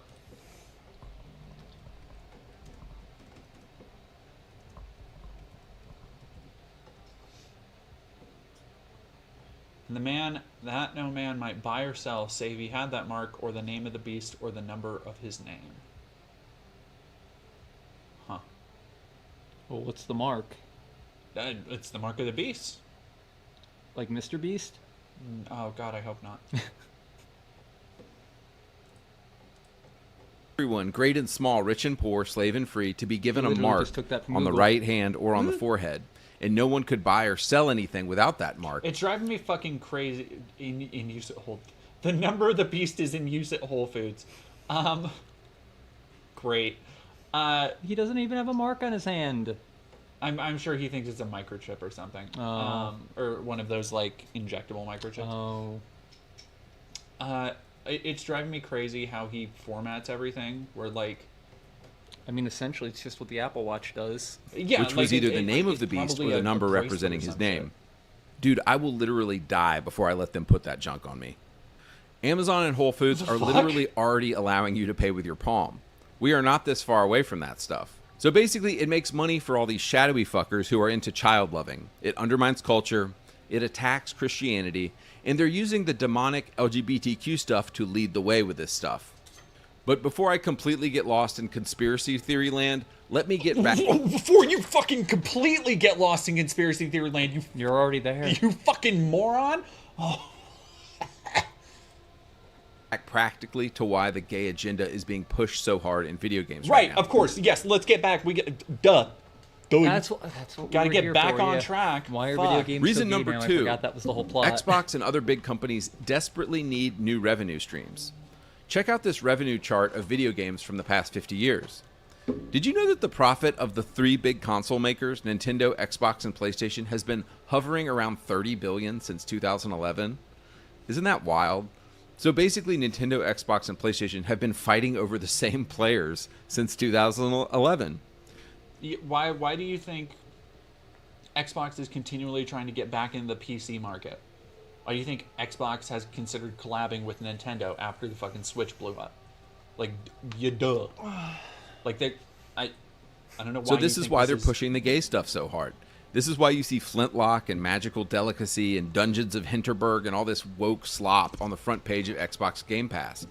Phil Spencer's gamble right now is that he can somehow capture a new audience and get a new audience to play video games. But I don't know if... So he's just saying that no queer people play games. He's just saying that no queer people or women play games at all. Like, that's... No, that, again, like... all in the cake. Like, it is right. What he's saying is technically right, but he's coming at it from the viewpoint of like, oh, Microsoft is trying to appeal to gay gamers. It's like, yeah, okay, we're on board. You're correct so far. They're trying to broaden their appeal, and then he's going to make indoctrinate everybody with satanic, demonic possession. It's like, fucking what? If you've noticed, no women are picking up Xbox controllers because there's another cute indie game. I've had multiple partners pick up Xbox controllers, PlayStation controllers, but Xbox and PlayStation controllers to play cute indie games, and also games that he would define as being like, oh, these are like manly man games, blah, blah, blah. You fucking moron. No kids are picking up Xbox controllers because of cute indie games. Women, when they do game, are playing on their phones. Kids are mostly playing games on their phones, their iPads, and their PCs. No. Him meeting a woman is, I'm going to say, unlikely. Also, see, here's a fun thing that, as a lefty commie libtard, I love to do, is I cite my fucking sources when I say shit as a fact. I don't see any citations here, bitch. That's all you need right there. I guess. There she is. Just fucking... She don't play no Xbox. My niece and nephew hate consoles and hate controllers. Sitting in front of a TV and playing a console is something solely men between the ages of 25 and 50 do. He's using a black and yet guy. Xbox He's seems woke. dead set on completely ignoring this. Reason number 3. Games are so gay right now because of the people working at game companies. Look at 90s edgelords versus 2024 homos. I bet he couldn't name another development team from that time period. 90s edgelords, by the way, I guess Doom was kind of edgy. Doom was edgy at the time, I fucking suppose, but it's not edgy in the way that he thinks it's edgy, where it's like, racism. Like, Doom was edgy because it was full... Doom was edgy, you fucking moron! Because I just put this together. Doom was edgy, you fucking idiot, because it had demonic and satanic imagery all fucking up in it. The same shit you say is trying to turn people gay. Wolfenstein killing the Nazis. Yeah, no, Wolfenstein, I almost guarantee he calls Mecha Hitler. Wolfenstein woke. Look at the staff photos of companies like id Software and Arcane and Activision in the 90s, and then look today, and you will see what I'm talking about. In the 90s, these companies... Yeah, no, Diamond Dynamo... I wonder why there's a lot of queer people in the game industry, almost like queer people like games. Yeah, it's almost like the 90s was a boys' club, and that has changed because, I don't know, a shit ton of like Me Too and terrible allegations about companies like Blizzard and Activision have continued to come out, where it's been relayed that, oh, it was a boys club atmosphere, so this person just assaulted people for 20 years and this person just covered up for them. Yeah, fuck, I wonder why it's getting more diverse, why they're trying to have safer environments, so it's not just misogynistic, edgy dipshits. God, Can't figure it out. fucking mystery. We're full of edgelords, straight dudes. This is also, why we got manly John Romero is an ally. John Romero, based. Good. They would call John Romero a diversity hire because John Romero is incredibly proud and open about his indigenous heritage. Like they would if John Romero wasn't the creator, one of the main creators of one of the most iconic video games of all time, they would fucking call him a DEI shell. Characters like Doom Guy and Duke Nukem and Call of Duty. But today, think about who is going to college to study video games. It's all kids who are confused about their gender and into anime and wear tails to school. Young men who like to dress up as women and talk about needing a mental health day are the people who work at game companies now. Like, what the fuck? Can I have a mental health? I can't, like, yeah, you can't take a mental, fucking dude, take it on me, take a mental health week. That's why I'm here. Take a mental health month even. We love a little go see a therapist. You fucking weirdo. Health day? Man, I wish I didn't have to spend a 12-hour shift welding pieces of metal together on a 30-story building. Like, okay, what is your fucking point? Like, Can I just be a homo and have a mental health day? do you think... No gay welders. Yeah, there are no construction work, famously a heterosexual only occupation. Famously. So anyway, the way it has been explained to me by people who work in the industry is that all these rich white kids who are confused about their sexuality... I'm almost 100% sure when he says the way it's been explained to me, he means like looking at Grums's Twitter. Like he means going through like Cabrutus's fucking Twitter. People who were not even Cabrutus, but like Grums was relevant more than 10 years ago and acts like he knows fuck all about anything.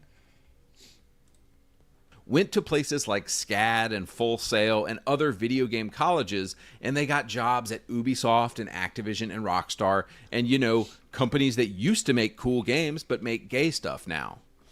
And do you know how I know this? Because Activision has like 50 homo initiatives right now for people who work on their games. Inclusion officer, diversity expert, sensitivity training officer, sensitivity jobs. reader. Like, guys, just get back to World of Warcraft. Get back to StarCraft. Just make... They still make those games, you fucking idiot. Like, the people who are making the games, again, the people who play these games, like this guy, they do not understand the first thing about how games are made. They have literally no conception of like game development pipelines, how much time they take, the kind of skills and talent and training, and how different fields are specialized to make a game and how they all work together. I want to see this guy's game library. Fucking, it's just that one Postal clone, Hatred. Fucking good games. The guys in the 90s, they were just making cool shit. id Software in the 90s and Infinity Ward in the 2000s was just making cool, edgy... It was a different time. It was a different time. I love how he selects the two most, like, his he seems to think that gaming is this niche hobby and only men enjoy it and like women and kids don't get it. He picks two of the most mainstream games of their era. Like, in the height of the Avengers, in the early MCU, 2012, Robert Downey Jr. was in a Call of Duty Black Ops 2 commercial. Like, people don't remember this. Call of Duty used to have yearly commercials which had like completely different celebrity cameos every fucking year. Like, the idea that Infinity Ward is like, oh, this was a niche play, like, fuck off, dude. Like, you are the casual gamer. You are basing all of your opinions about the industry on games that everybody fucking played. Like, we're gonna get to a point where, like, in 10, 15 years, there's gonna be these people except for fucking Fortnite and Roblox. Just because those were the games that they played. Yeah, and Hello. Minecraft. Be shit. Throw the ball. And now they're having seminars on inclusion and diversity. Do we still wonder why games are dog shit now? Also, honestly, dude, I don't... You have straight up not actually given any real like criticism outside of saying because there's diversity and Honestly, inclusion. I feel like most games wind up bad now because thank you, because of time crunch. She bring you a ball. She did. don't think any of this junk is going to change anytime soon, because think about Phil Spencer and think about the people around him right now. He's got Sarah Bond. He's probably got a bunch of trans and gay people working for him. And he now has to look these people in the face and say, hey guys, cancel all those stupid games y'all are making and let's hire some manly people in here because that's what our audience wants. Like, he's never going to do that, dude. Xbox and PlayStation are going to keep ramming this LGBTQ slop down our throats for a while. And guys, this kind of gets to the question of what can we do about it? I don't know what the fucking... He keeps putting the Satanic Temple up here. Outside of the fact that this is just a TST flag, like, what fucking link does he have between the Satanic Temple, which, by the way, if he knew, again, literally anything, he would know that they're not actual theists. They don't believe in a literal devil. We're just going to stop playing this trash. We're going to go buy old games, buy old edgy games, and stop playing any modern video game because they're trash. Okay, please do. Because guess what? When everybody, all these people, they're like, oh, we're gonna boycott the next Star Wars because it has a woman in it. We're gonna boycott the next Spider-Verse movie because it's woke. We're gonna boycott this, that, and the other. Guess what? The ones that are good are still gonna fucking sell because most normal people, most consumers, most people with a fucking thought in their head actually want a good story or they want good gameplay, right? And if the game can deliver what they want from an entertainment experience, more people are going to recommend it and more people are going to buy it. Like Baldur's Gate 3, perfect fucking example. Incredibly woke game. Ridiculously woke. Extremely gay. Extremely gay. Super gay. The idea that they're like, oh, it's too bright. If you see something modern with a homo flag in it, delete it and uninstall it. Don't play Call of Duty. Don't play Overwatch. Don't play Apex. Don't play Fortnite. Play old games. Play masculine games. Okay. Yeah, what are the comments saying? Hi. I can't throw the ball if you won't let me have it.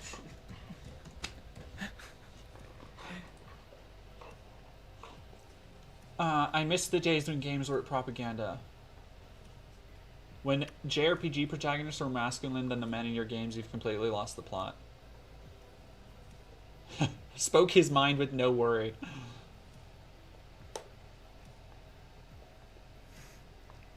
What do you want me to do? Poland mentioned. Games like Black Flag and Origins were absolutely amazing, but then they started to add gay shit to everything and ruined it. AC Shadows is just expensive propaganda. Yep, there were no gay people on Assassin's Creed before Odyssey. That is Nope. none whatsoever. Okay, give me. Like, dude, I've been playing Black Flag. The game that he claims is good because he, again, probably like most of these people, played it in fucking high school. That was the last time he touched it, and he just has nostalgic memories of it. James Kidd is a trans man. Explicitly in the game, a trans man. It's never really brought up, but it is very obviously a depiction of a trans man. You fucking idiot.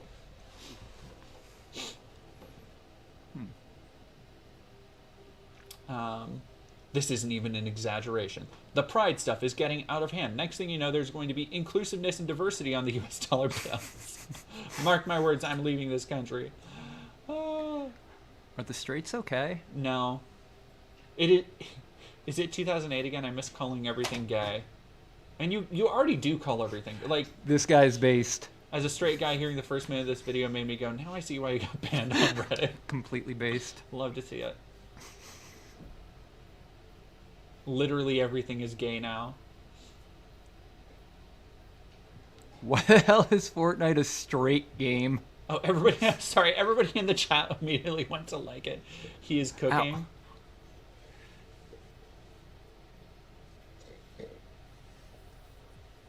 Ow. Okay, I got it. All right, chat. Do we look into one more?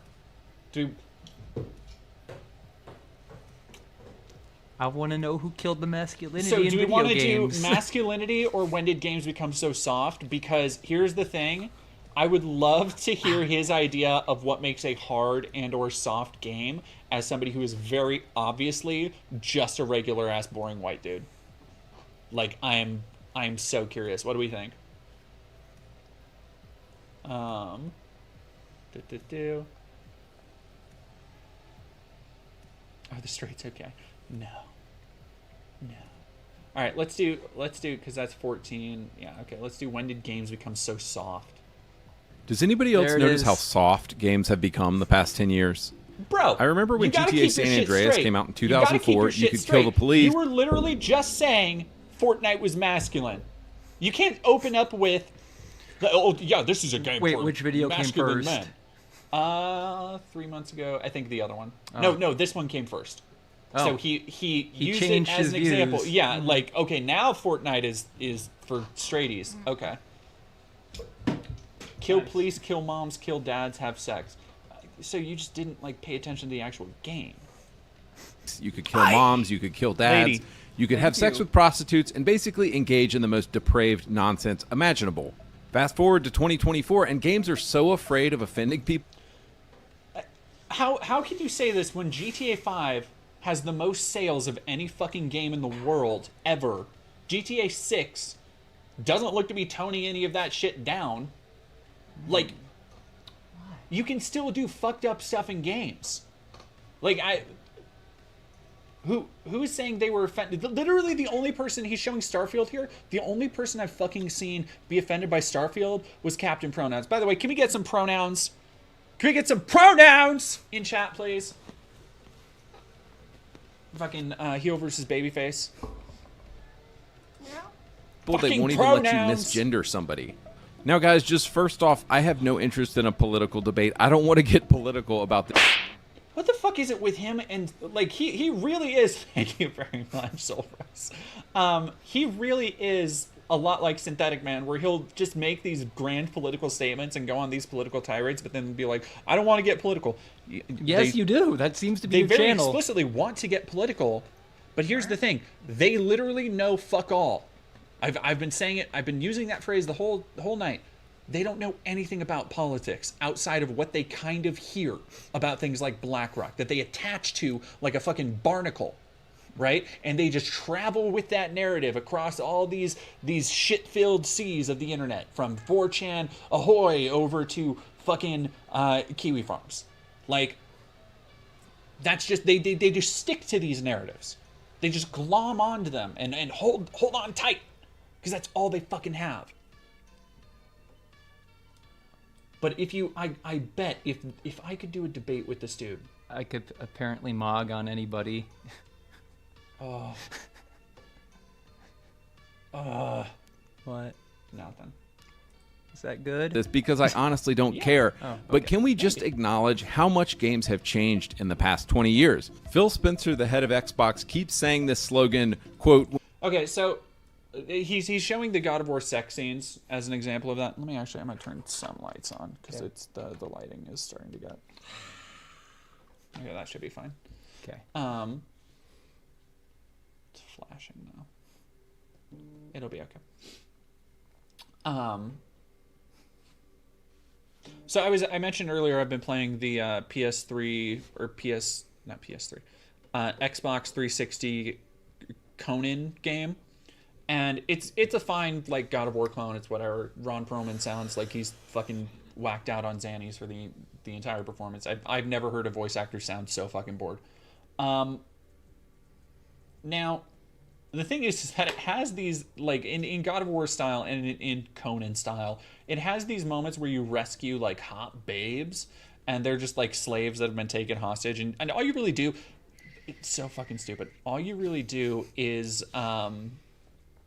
like cut them free, and they're completely topless. They're wearing like bikini briefs, and they do these like, now mind you, they are depicted in the game as being sex slaves. They're depicted in the game as being like they are being raped and abused. And you cut them free, and they do this like slinky, sexy like stripper dance for you. And it's literally, it's like a 5-second even animation. It's really short, but it's also completely immersion breaking, because it's not like a special cutscene. Like there's a moment where Conan has sex with this like pirate queen, and it's like an actual okay character moment. It's like, okay, yeah, they're fucking, they like respect each other as equals and all that shit. And that's still in character. Conan's still fucking being Conan and fucking laying the ladies. But it doesn't completely break your immersion, and it doesn't feel as fucking gross. But that's the kind of shit that they're talking about. The stuff that they're like, they just have the activated neurons of baboons, where they're just like, boob. They just see like, and there's like, oh, titty. It's like fucking, like, okay, well, you can't, do you want more immersive games, or do you want games where just like every woman is a sex pot waiting to give you a stripper dance for free? I want to have my cake and eat it too. Yeah, like exactly. It's like you can't have a game that is more immersive, that focuses on more immersion and storytelling, and also have these things that just fucking crack the immersion in half just because it's edgy. When everyone games, we all win, meaning he wants to get away from console games being just for us heterosexual edgelord males. But does he understand that we're the dudes who play console games?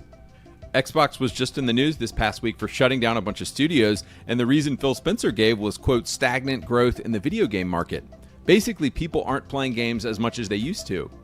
But Phil, is it possible it's because the video game industry stopped catering to their audience? Now, before we move on, I want to define... Saints Row, another great example of a game that like everybody was kind of like, what the fuck were they doing here? That's a game I streamed that a little bit when I first started streaming on the channel. I love those first Saints Row games. Like, that reboot does not fucking understand what those games were. Like, in a very basic sense, it does not get the tone and attitude and style. And it's not like, which is like, it's a weird thing, because people, I'm sure he's going to talk about how it's, it's been wokeified. And it's like, not really, because it kind of is a game that is super shitty towards like millennials and Gen Zers, and feels like a parody of that, but also tries to be woke. It's just a fucking mishmash. It's just a mess of a video game. But then also, old Saints Row wasn't not woke. Like, you had your crew was a fucking United Colors of Benetton ad. Like, you had black people, you had white people, you had Asian people, you had Indian people, like, and of all races and genders. Like, it's just fucking, it's just dumb. It's just what like we're talking about here. And on the left of the screen, you're going to see characteristics of what I call edgy/offensive games. On the right are the soft games that they have become the past 10 years. So on the left, edgy games have dark humor. They're actually funny. They have... Again, I love how these things... Fallout? Yeah, that's Fallout. That's like the most transcoded game.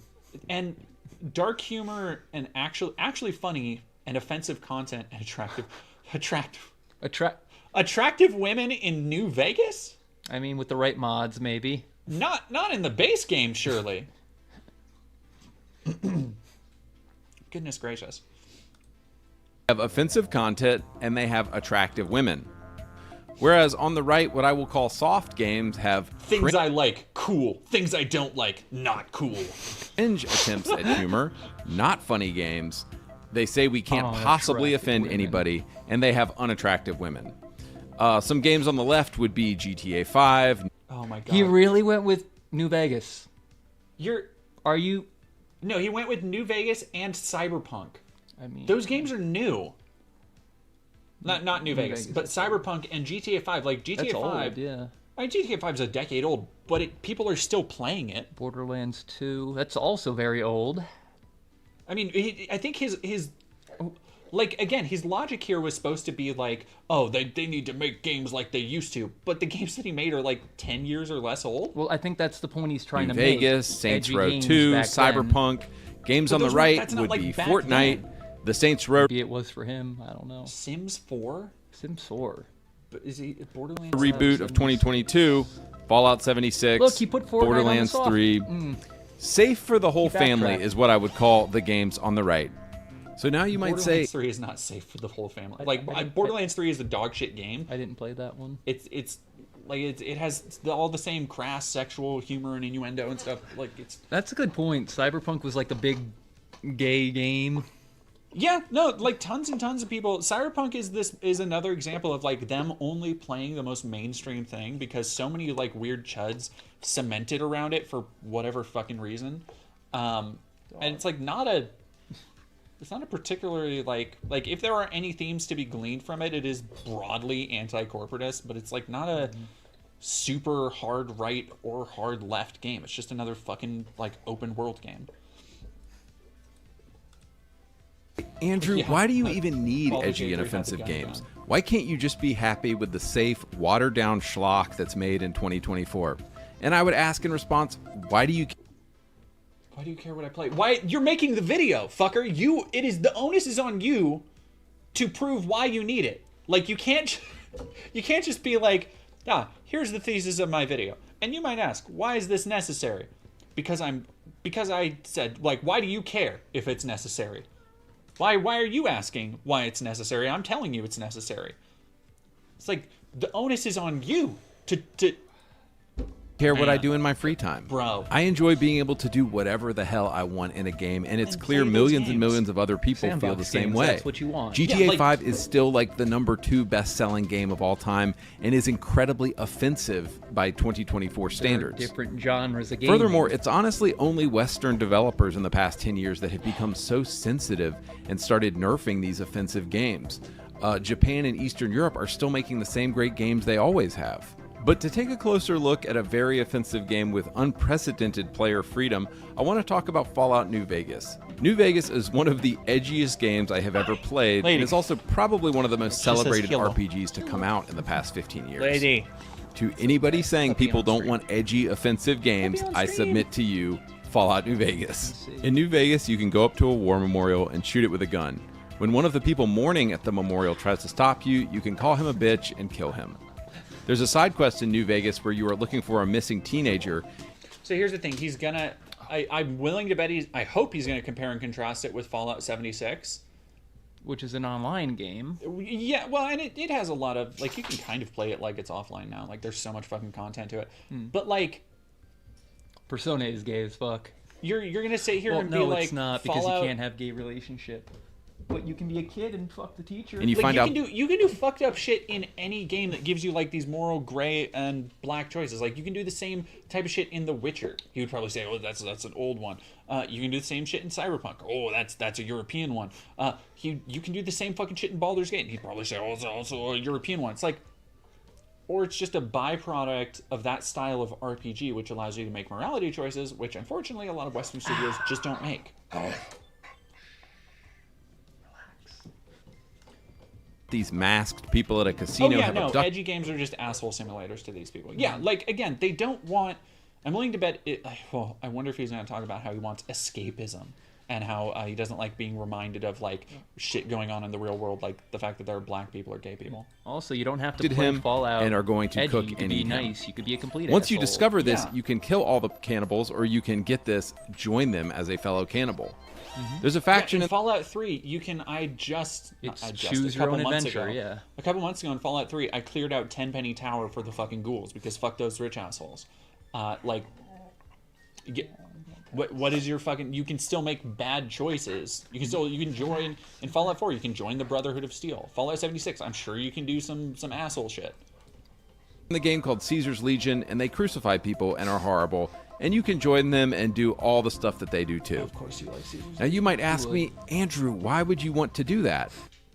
It's my fantasy. Yeah, Andrew, could it be because you identify with Caesar's Legion and you want to be a fascist and force other people to do what you want? I'm just saying. I don't know. I'm just asking questions because there are a lot of fucking assholes on the internet who really stand the Legion, and they all seem to really like Hitler. And I would ask, well, why did you want to kill cops in GTA? Sometimes games aren't necessarily Because they're trying to kill me. Yeah, like, because those are actually the opposing force. Lady. All right, time for kitchen again. She is being a butthead. I'm gonna go to the bathroom then. Okay. Nope, kitchen. Oh no. I love you. I love you, little dog. Oh, Ham-Hock. Hello, Ham-Hock. Alrighty, chat. How are we doing? Ah! Belly. Chat, don't refer to Dead Domain as the full name, or is there an abbreviation or something? I'm a long-time watcher, but only recently started watching streams. You can just use DD. DD is fine. DD works. Free lady.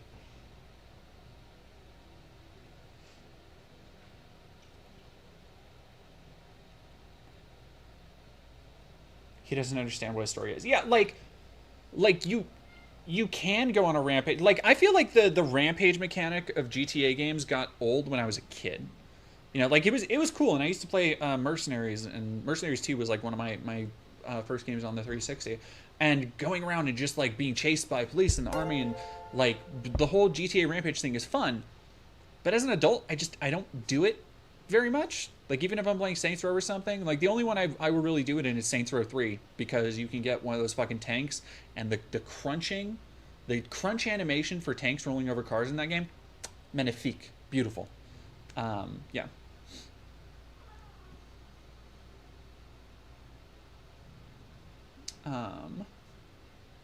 Oh, Juliana, did you get a... Thank you so much for gifting a tier 1 sub to Lane Kaplan. I appreciate it, Juliana. Hey, Victoria May. I hope you're doing well as well.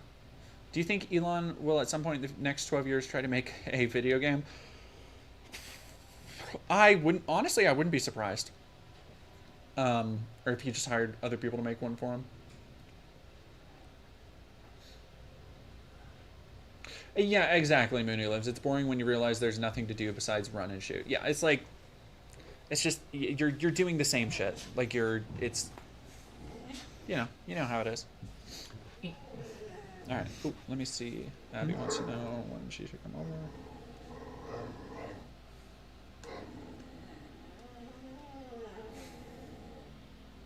Oh.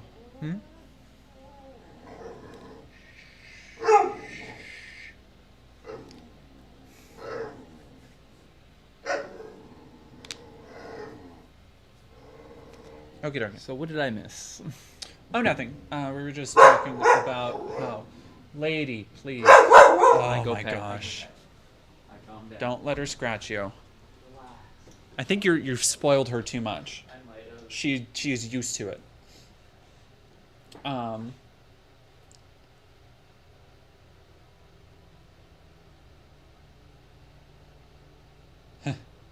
Lady is fine. She does not like me watching the chat video. I also love that Fallout New Vegas is the game they chose because it's like the Redditor essential trans game. Yeah. But no, like there is a massive difference between whatever. Anyway, y'all get what I'm about to say. really about wanting to do something, but about a game giving you the freedom to do whatever you want. It's not that I have a secret fantasy to go around killing cops in GTA. It's that the game is cool enough to let me do it. Then you're just looking for a sandbox game. You can do all the same shit he's being like, oh, this edgy game lets me do this. You can do that in Saints Row, in the Saints Row reboot. Like, you have not given a actual distinction between the games that you're like, oh, these games are soft. And the game, like, outside of an arbitrary, these ones are cool, these ones aren't. I think this is what's missing from the whole edgy games debate. People who want edgy... Are you okay? No, it just jumped over to lick my face. She love you.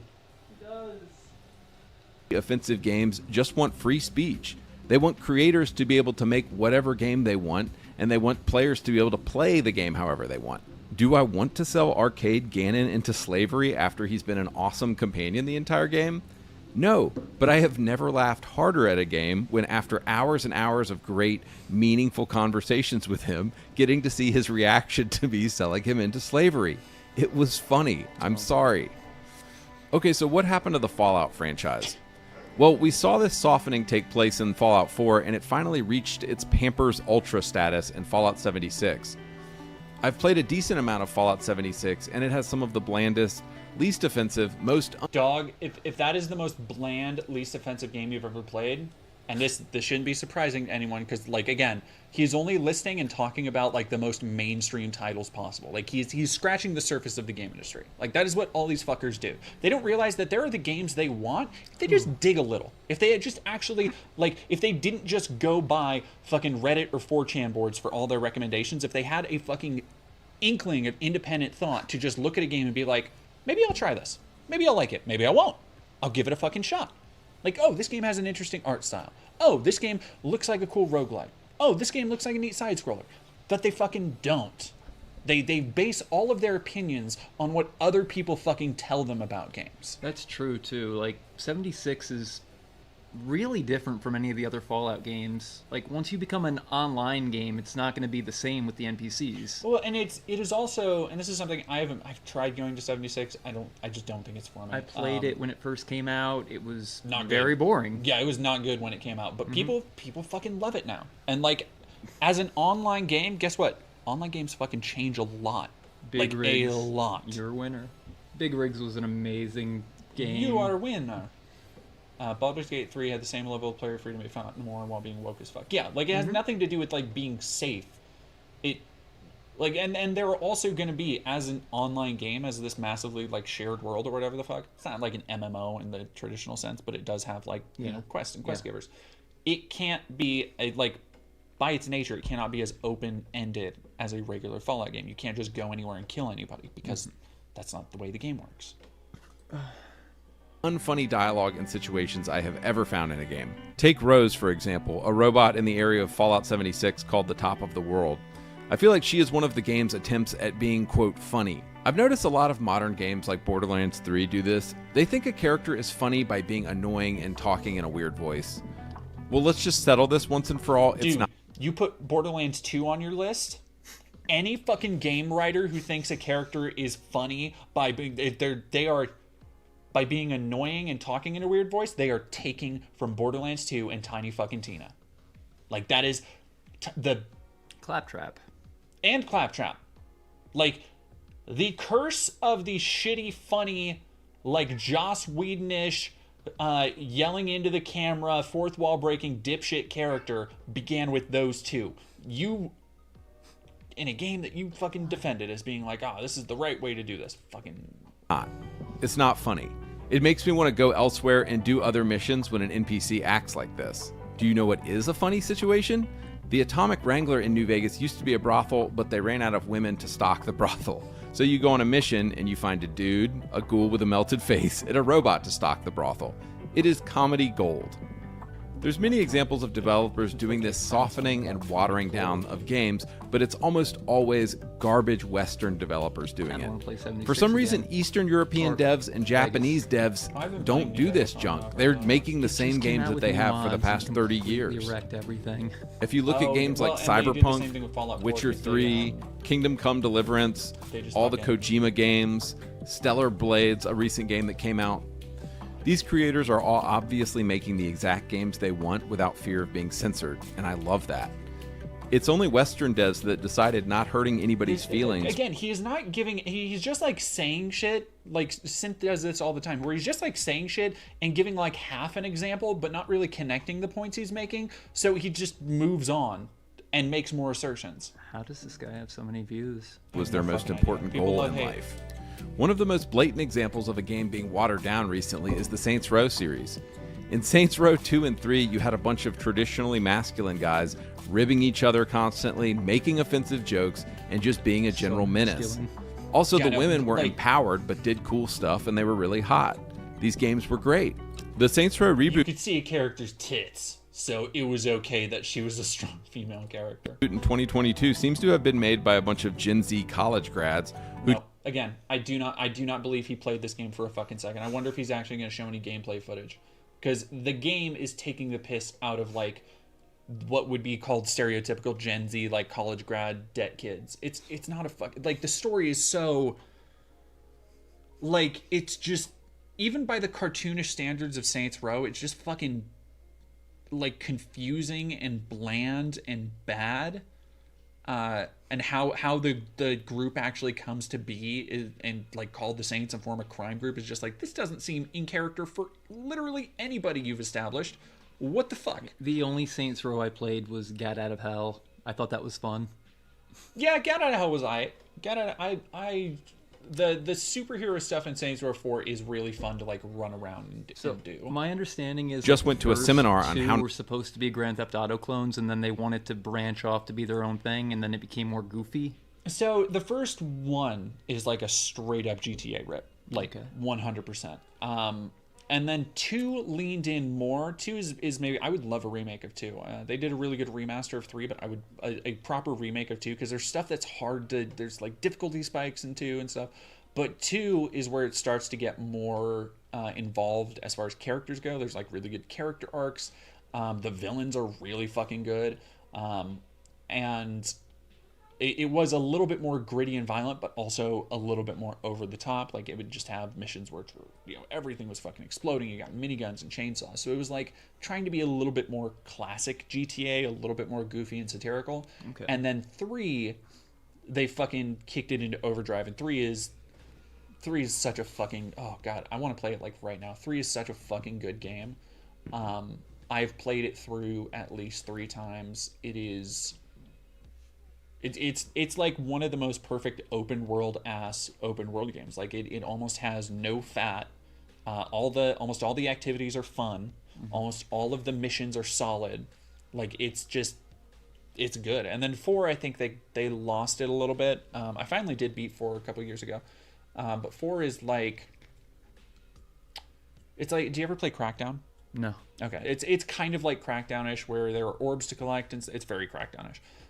Where you basically have superpowers and you get super speed and flying and all this other stuff, because you're inside a computer simulation, you're fighting aliens, and it is crazy. It is still fun, but it's get away from it a little bit. So I understand why they did a reboot instead of just like trying to go even bigger and weirder, but it just didn't capture any of the characters that you liked. And that became a big thing in 3, is like the characters of the cast of 3 is what makes that game like partly so fun to do, is that they just have so much personality and character to them. Like, there are moments where you'll be, you know, just doing a regular fucking drive to a mission open world game bit, and the characters will start like singing whatever's on the radio with each other and like duetting back and forth. And it's just fucking fun, and just has a lot of personality that, yeah, fucking this game, the reboot just did not, which is a bummer, because actually I think graphically it looks great. I think it had a beautiful open world. But that's about the best thing I can say for it.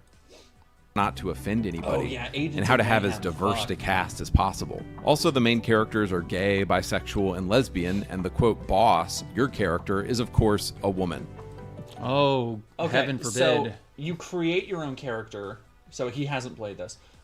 You create your own character, and fucking like, again, Saints Row 4 had like kind of Mass Effect 3 parody thing, where you could pretty much fuck any of your crewmates. Okay. And it was like a romance option in a text tree, but it was literally just like a really quick sex So you scene can to play out. choose to be straight. Yeah, you could choose to be straight, or you could choose all of your crew to be gay, which was just very funny. And so it's like that again. Gay shit was in those classic games that you were talking about. Now, the interesting thing is, I don't necessarily mind any of this. Watch Dogs 2 is a great game and pretty much had the same kind of characters, and I really enjoyed that game. The difference with the Saints Row reboot is that they just literally killed like 6 beloved characters and replaced them with these sanitized 2024 inoffensive 20-somethings that just popped out of a seminar on diversity. I think most people don't have issues with gay characters in games, but go create a different game instead of tinkering with a beloved franchise. What Saints Row did, which was so awful to the community. Skin. This is the same dude who was just fucking talking about how games are all gay now. Like, He can't make up his mind. No, he was like 3 months ago. Gosh, that radicalization is a bitch. Because 3 months ago he was like, "Hey, I don't have a problem with people if people are gay in a game." Why are games gay now? And then it just goes Is right they killed into... characters they had spent 10 years building up, and replace them with these really awful characters. So did they kill off And do the you know what characters? happened? I don't believe Volition they- went out of business. I don't think they So I know there canonically was a killed bunch them of off. I don't remember layoffs if and there were studio any ties. closings, I don't and think that's there were awful, and I hate to ties see that. to But the isn't it original interesting that a game was less offensive and got shut down? Meanwhile, companies that make quote-unquote offensive games like GTA 5 are incredibly successful. Yep, So because perhaps if that's studios all- actually listened to what their fans want, they would do better. I think there's Could be also just a anything else major between those disconnect two. in the very soul of video games sometimes. Games like GTA are built on the premise of being as offensive as possible. When you say, quote, but we can't make a game where people's feelings get hurt, you've completely lost the plot. You don't understand why people are playing GTA to begin with. Now, it's totally fine if you don't like GTA, that's great for you. But a lot of people like these kinds of games. People like the ability to do horrible stuff in games that they can't do in real life. You can do Another that in the situation that Saints just Row popped game into you were my just head was shitting the on. famous You're No showing Russian footage mission of- in Modern yeah. Warfare 2. In this mission, you play as the role of a terrorist, and the game literally asks you to kill innocent people. This was also optional. This mission was groundbreaking Yeah, as no, a piece of art for video games. You could choose Do to I skip perform the action the game is asking me to do because I am the character who would do this? It was also or do not I not perform the groundbreaking. action because it's wrong? Like, you just haven't played a Modern lot of Warfare 2 games. reminded me that games are art because it asks questions. But if we sanitize games and completely remove player agency, games just become indoctrination. Indoctrination. The dude had like his first vaguely profound thought while playing Modern Warfare 2, being like, wow, this is, I have, for the first time, I have the option to not pull the trigger. Oh, the power of art. It's like, dog, like Kojima was playing with those themes a decade earlier. What the fuck are you talking about? Like, you just haven't played those games to know what the fuck you're talking about. Like, it's indoctrination. If you don't have the choice to kill innocent people, it's indoctrination. Let games ask questions, except can people be gay? Yeah, space trash. Like games ask questions, except can gay people exist? Video games just Yeah. become a morality sermon. Spec Ops: The Line was another such game. The first half of the game forces you to do actions that you think are morally right. You find out halfway through the game you are the bad guy and you're actually doing bad stuff. That's not Ops: The Line could That's not how Spec Ops: The Line. Spec Ops: The Line is slightly more complicated than that, but like there is a definite. The white phosphorus moment is a turning point, but the reason why Spec Ops: The Line works so well as a piece of art is because it takes the established norms of the time of masculine games like he was talking about, like Call of Duty and Gears of War, and turns them on their head and make you actually question, why do you follow orders so easily? And then also, when you are given the choice to do things, it's not so fucking easy to give your own orders, is it? Like, what calls do you make when the characters that you actually value are like on the line here? Man, you like straight up does not get Spec Ops. Also, no footage, so I don't think he played it. Didn't exist in 2024 because somebody would get their feelings hurt. But there's no doubt that this game is art and is asking interesting questions about agency and player control. Okay, Andrew, so why do games need to be edgy? Are we really losing anything by losing Spec edgy Ops games? is also not like an edgy game in the way he thinks. It's a very anti-military, especially anti-American military interventionist game. Like, if he played it, he would actually be like, probably be like, oh, this is woke. But I don't think he fucking played it. So first off, let me just say that I love non-edgy games. I love Zelda and Mario and Banjo-Kazooie and Resident Evil. There's witchcraft I in those love games. non-controversial and non-offensive games. I'm glad these games exist. Nowhere would I say that games have to be controversial or offensive to be fun. I just think it's a point he's trying to shame, make? more from a free speech point of view, that video games have become so sanitized that we've lost the ability to be edgy and offensive You at all. only have 2 examples of how games have been sanitized, and that you barely even, like, what was the argument he was making for Saints Row? That, like, the characters were shit, which, like, yeah, but that doesn't mean you didn't have the freedom to do the awful shit that you were like, oh, this is why GTA is better. It's like, yeah, you can do all that stuff in Saints Row. Like, this entire video is just fucking pointless blathering. All in games. I was talking with a buddy about this, and he brought up that edgy movies and books are some of the most popular media these days. So why have video games become so soft and Yeah, any inoffensive and examples of bland movies, and not yeah. controversial? For the rest of this video, I want to talk about why video games have become soft. I have a smaller theory, which is less likely, and then a bigger theory, which is more likely. My smaller theory is that artists in the Western world, meaning America and Europe, tend to be more progressive. As video games and gaming has grown in popularity as a hobby, more people have entered this field through art schools and schools like Full Sail. Now, if you think about the actual people making these games, people who go into the arts tend to be more progressive, more sensitive. Do you think, buddy, that might have something to do with just like their intelligence, their ability to empathize with others, their ability to actually craft and create things rather than just, constantly bitching about stuff on YouTube with no experience into how games are made?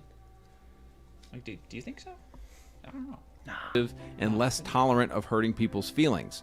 Now you might ask, well, why were games in the 90s and the 2000s offensive? In the 90s and 2000s, you mostly had heterosexual dudes making games who hadn't gone to any kind of an art school, and also culture was just really different back then. I would imagine today in video games you have way more women, way more progressive people, and with these people in positions of power now... That is... Wonder why Halo's 2024 multiplayer was shit? First up, there wasn't a Halo game that came out this year, and the Halo multiplayer for the Master Chief Collection is great. Like, fucking, what are you talking about? Also, this is a Women's Day picture, as evidenced by all the women. Also, game companies are not ran out of fucking garages with 6 people anymore, because games are infinitely more complex than they were when John Carmack founded fucking id with John Romero. Yeah, back then you could make a game with like 2-3 people. Exactly. Like, you could literally pull all-nighters, eating pizza, and fucking, end up with a Ferrari after 6 months of work because a game blew the fuck up. The Diablo on floppy disks. The Diablo 4 credits section was like almost an hour long. Yeah, like thousands of people touch major AAA games like Assassin's Creed. GTA 6 is thousands of people are going to have touched or implemented something on that game by the time it comes out. The idea that, like, you can just... Okay, well, you're going to have all of those people be men for some arbitrary reason? Like, what the... Christ. Now, you have much less masculine games. Last night I was playing Far Cry 1 from 2004, and it is the most bro-y, most masculine game I have ever played. There's nothing like this today because video game developers have become much more feminine and sanitized. They still make Far Cry games, dude. They just re-released, if you want a bro-y, masculine, oh fucking cool-ass dudes game, Far Cry Blood Dragon. They re-released it a couple years ago. It's on PS5. Like, what are you talking about? Than they were 20 years ago. Okay, but that's just my small theory. My bigger theory and much more likely theory for the change in games is because of A, the rise of cell phone games, and B, COVID. This chart on the screen here has helped me understand games better than anything else ever could. In 2007, $22 billion were spent on all console games, so that's Nintendo, Sony, and Xbox. Now in 2022, about $25 billion were spent on all console games.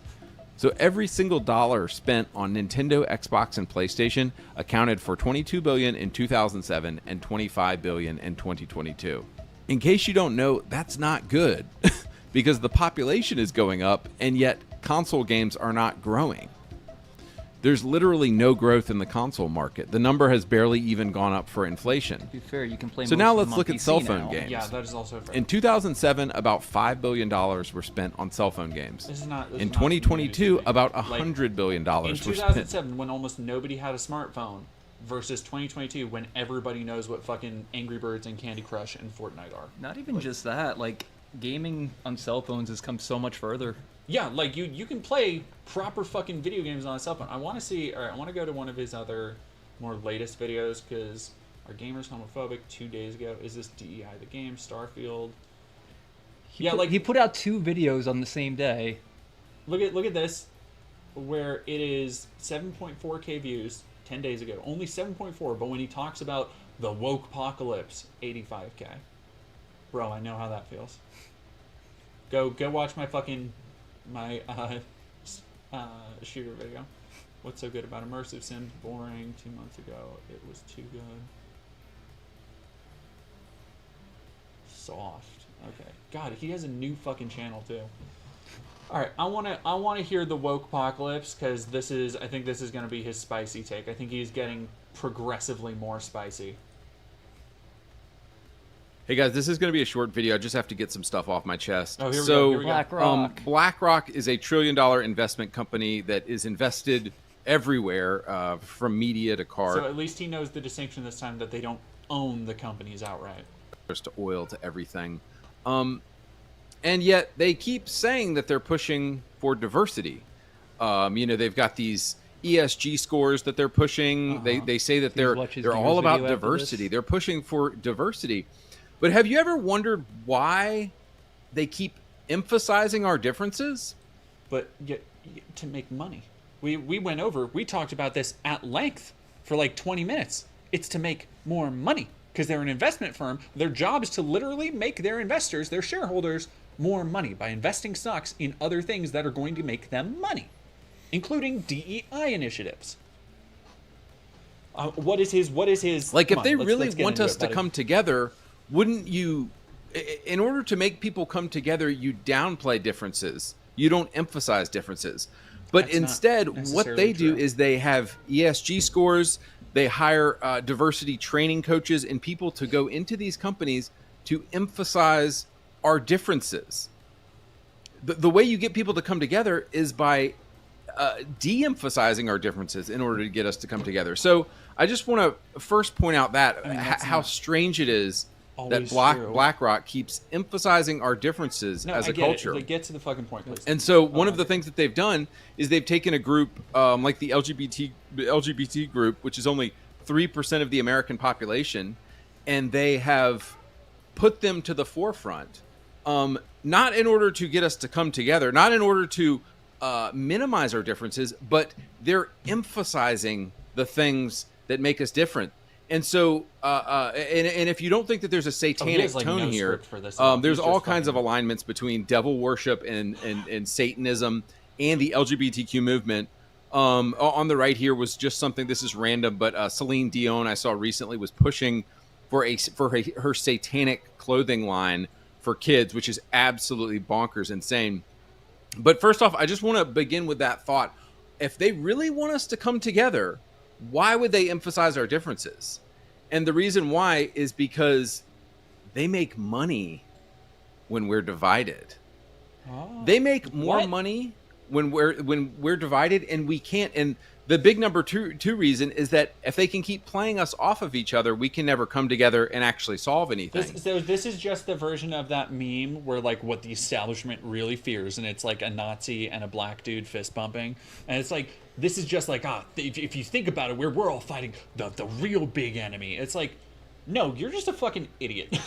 Like, you're just, like, again, you're almost getting it. Like, you're putting the colon in the wrong spot. You gotta move the comma around somewhere. It's like, yeah, massive mega corporations do make money, and they do, much like politicians want to do it by keeping people divided.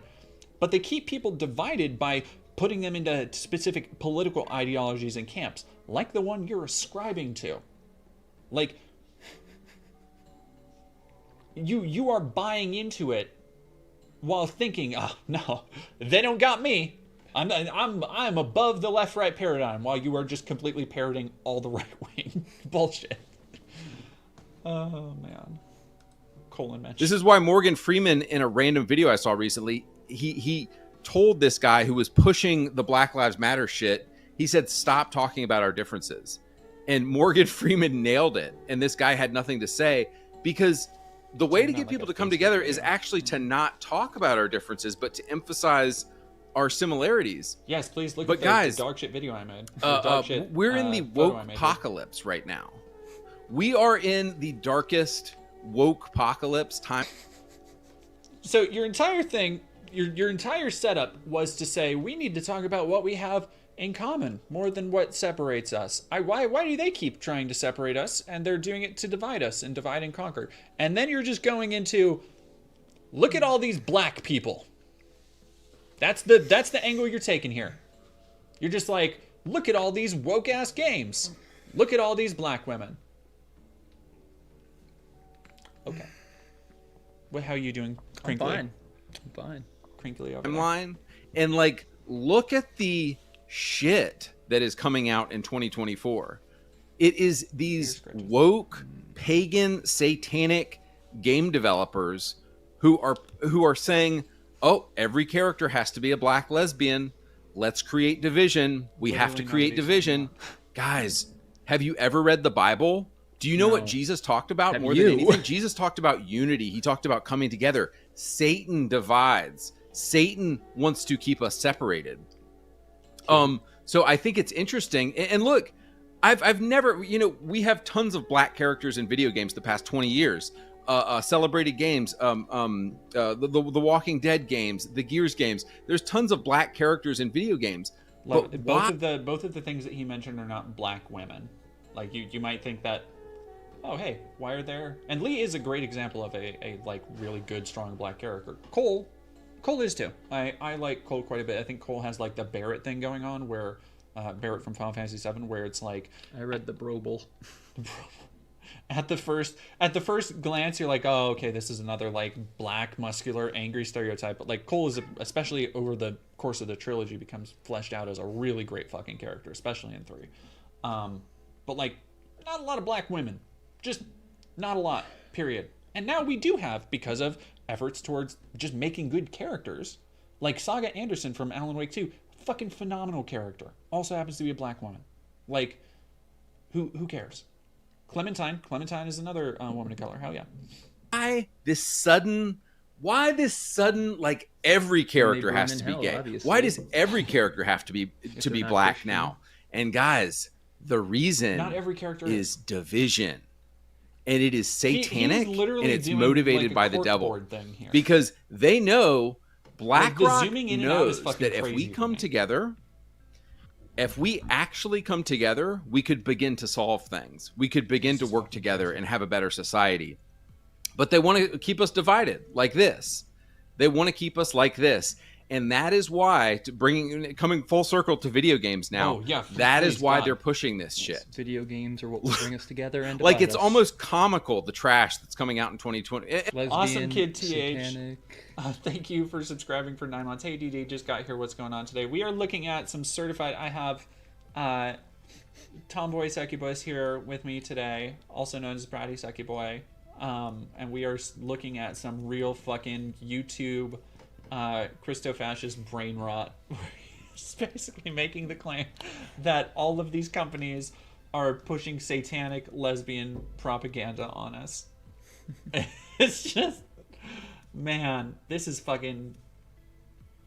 Continue. And look, I'm not saying this stuff is trash because it has black characters in it. I'm saying it's trash because they've taken... please, oh God, please come up. He's desperately. Oh, he is like, he realized that he's like, wait. Oh no, I'm not, guys. I'm not actually racist.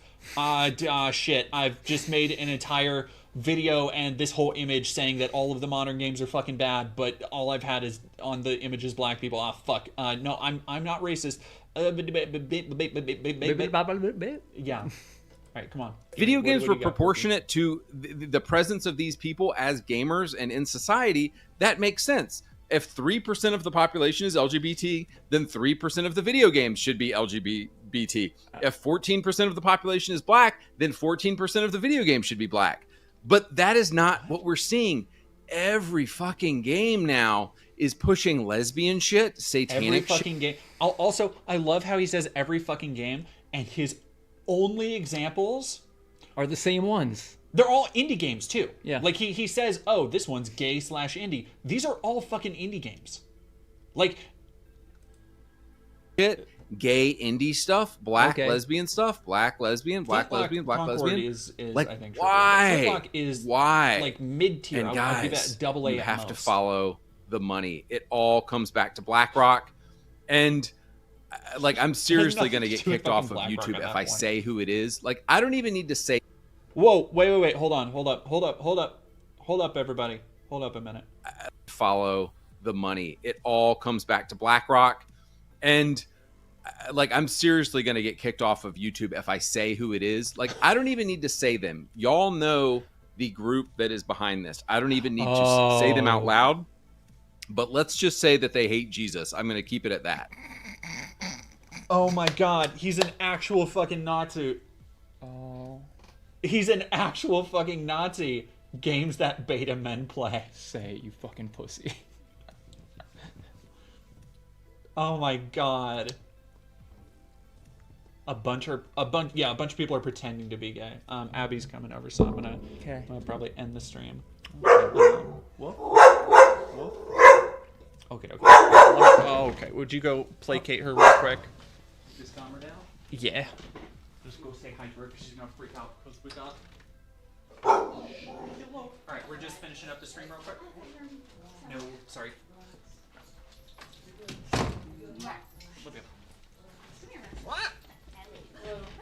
Oh, let me show off Russet on camera first. Everyone will love him. Everybody will love him. Him's so tiny. Does everybody want to see a tiny little dog? Tiny dog. Tiniest dog. Look at him. Look at him. Him's so tiny, so excited. Oh, you're so excited, buddy. Yes, you're so excited. So much is going on. So much is going on. Hello. I missed you. Yes, I did. I missed you so much. You're so tiny. You're so tiny. You're so tiny. Where are you going? What are you doing? Oh, there's so much going on. Hey, who's a good boy? Him so excited because he's here and Lady's here, and he'll love Lady so much. So tiny. You're so wiggly. Oh yeah, you gotta say hi to Billy. You got to say hi to Billy. Oh, did a baby. Oh my goodness. Did a little baby. The baby. Him so scrunkly. He is the scrunkliest little dog in the world. All right, let's go. Can I hold? Oh yeah, absolutely. He's so wiggly, super wiggly. Do we want to go to? He's just a wiggle bug. A lady's unhappy. All right, do we want to raid Jack or Necosaurus or Maple Takes? You might have to go calm her down. Would you like to? Oops. She's very indie. Yeah. There you go. Come here, Bubba. She has to see the baby. All right, let's go say hi to Surus. Bye, everyone. And thank you all very much for a good, fun stream today. I will be back. Do you want to do another one this week? I would love to. Okay. We will try and do another one sometime before the end of the week before you got to get going. Mm-hmm. And I will see you all next time. Watch the newest video if you haven't seen it.